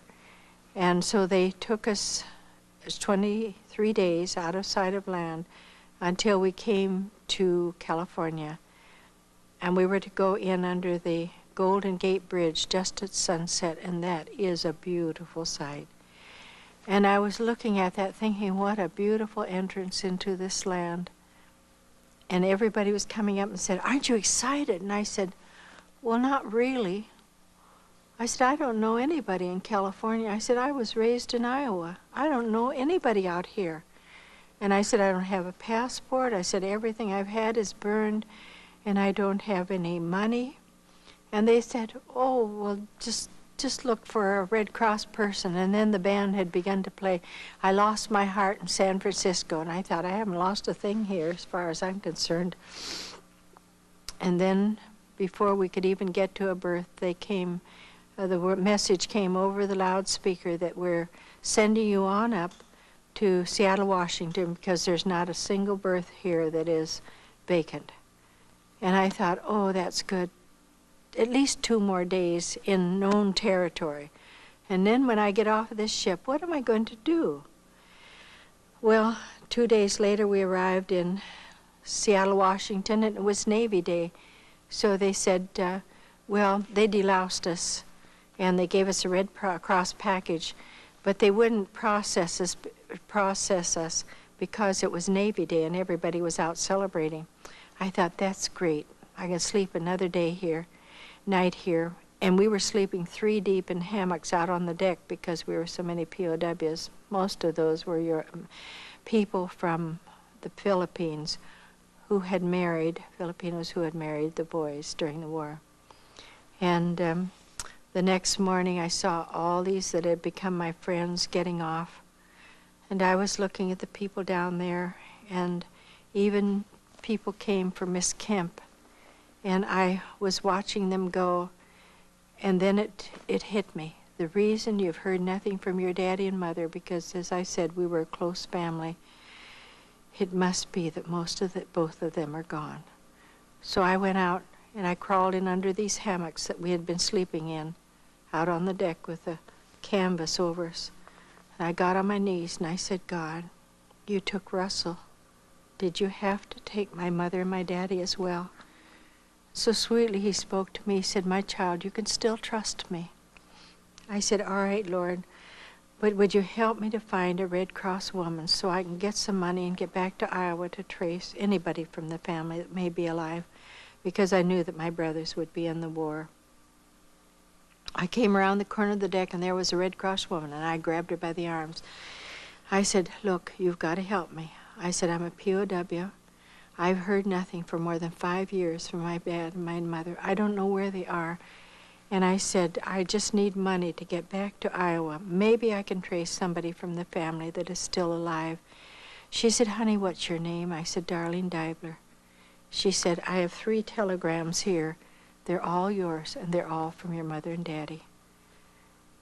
I couldn't open them up. My hands were shaking so bad as she opened them and read.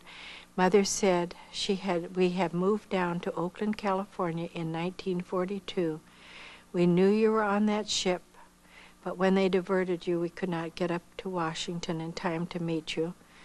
We have money for you at Western Union. You go and get that, and then go and get yourself a ticket on the train, and we will be down here to meet you.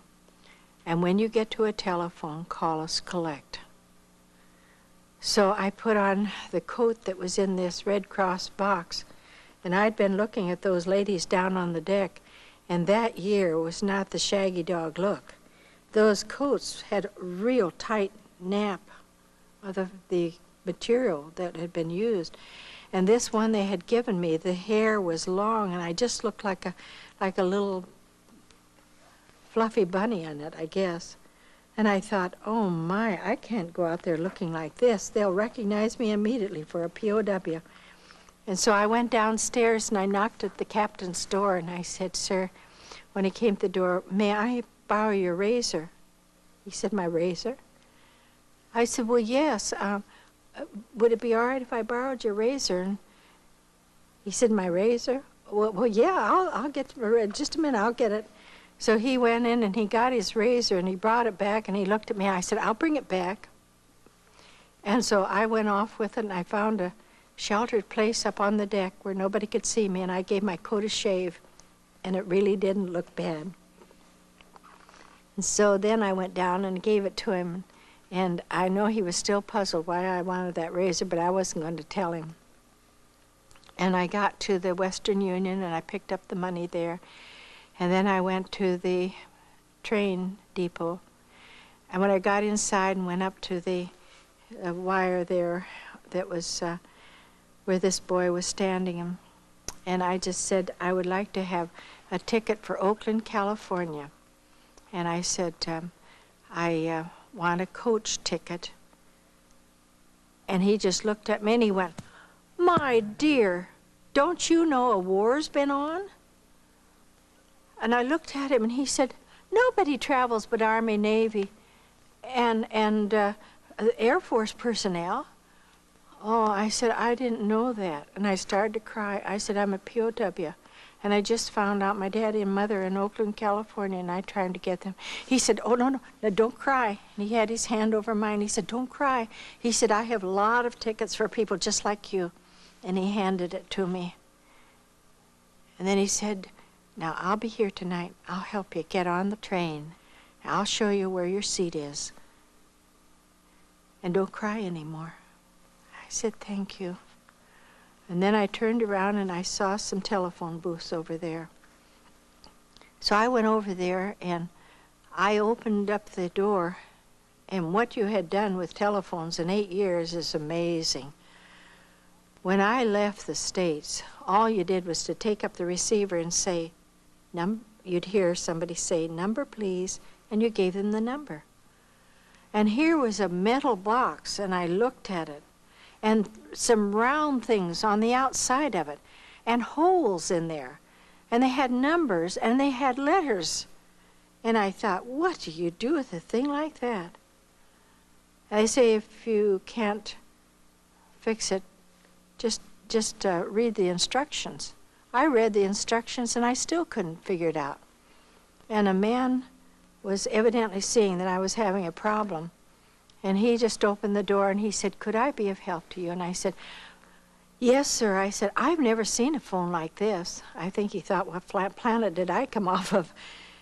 And I said, I don't know how to use it. My mother told me to call collect. And he said, do you have the number? And I said, yes, it's right here on the telegram. And so he called it through for me. And he said, they're answering. They're accepting the call. Here you are. And when I put the receiver up to my ear, I heard a voice down in Oakland, California, say, hello, Darlene. And I knew it was Mother. All I could say was, hello, Mother. And I couldn't answer her. She talked the longest time, told me my brother had just come in from Germany on the East Coast, and his first question was, Mother, have you heard from Darlene? And then she told me my older brother was in the Army, but because of his asthma, they didn't take him overseas. She went on to tell me how all the family was and everything.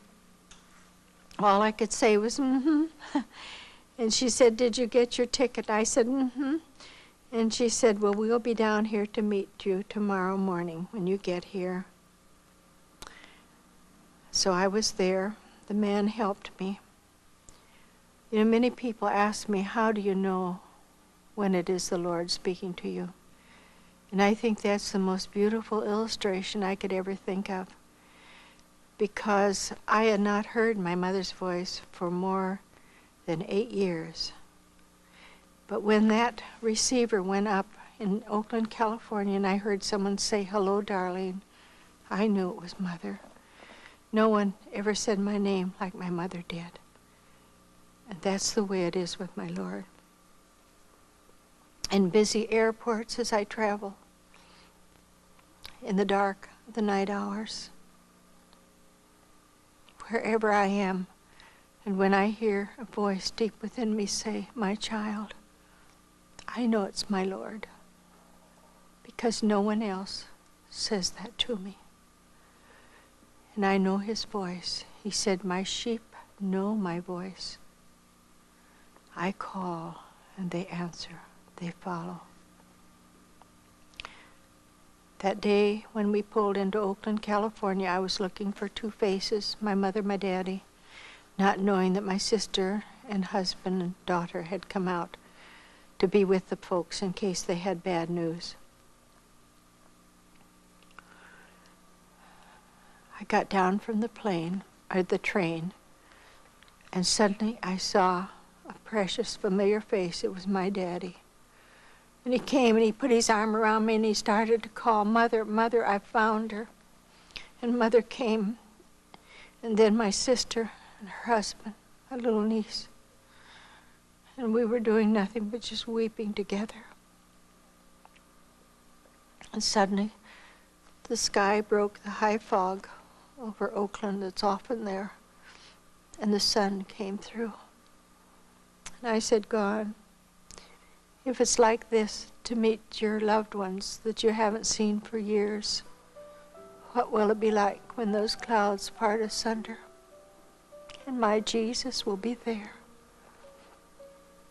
So I returned again and again until the whole world knows. One of these days, maybe I'll be in Australia. Maybe I will be out there in New Guinea visiting our people. Who knows? But someday those clouds are going to part asunder, and my Jesus will be there. I am so thankful that my Lord understood and knew that that little girl at 10 years of age meant exactly what she said. And I would still go anywhere for my Lord, no matter what it costs.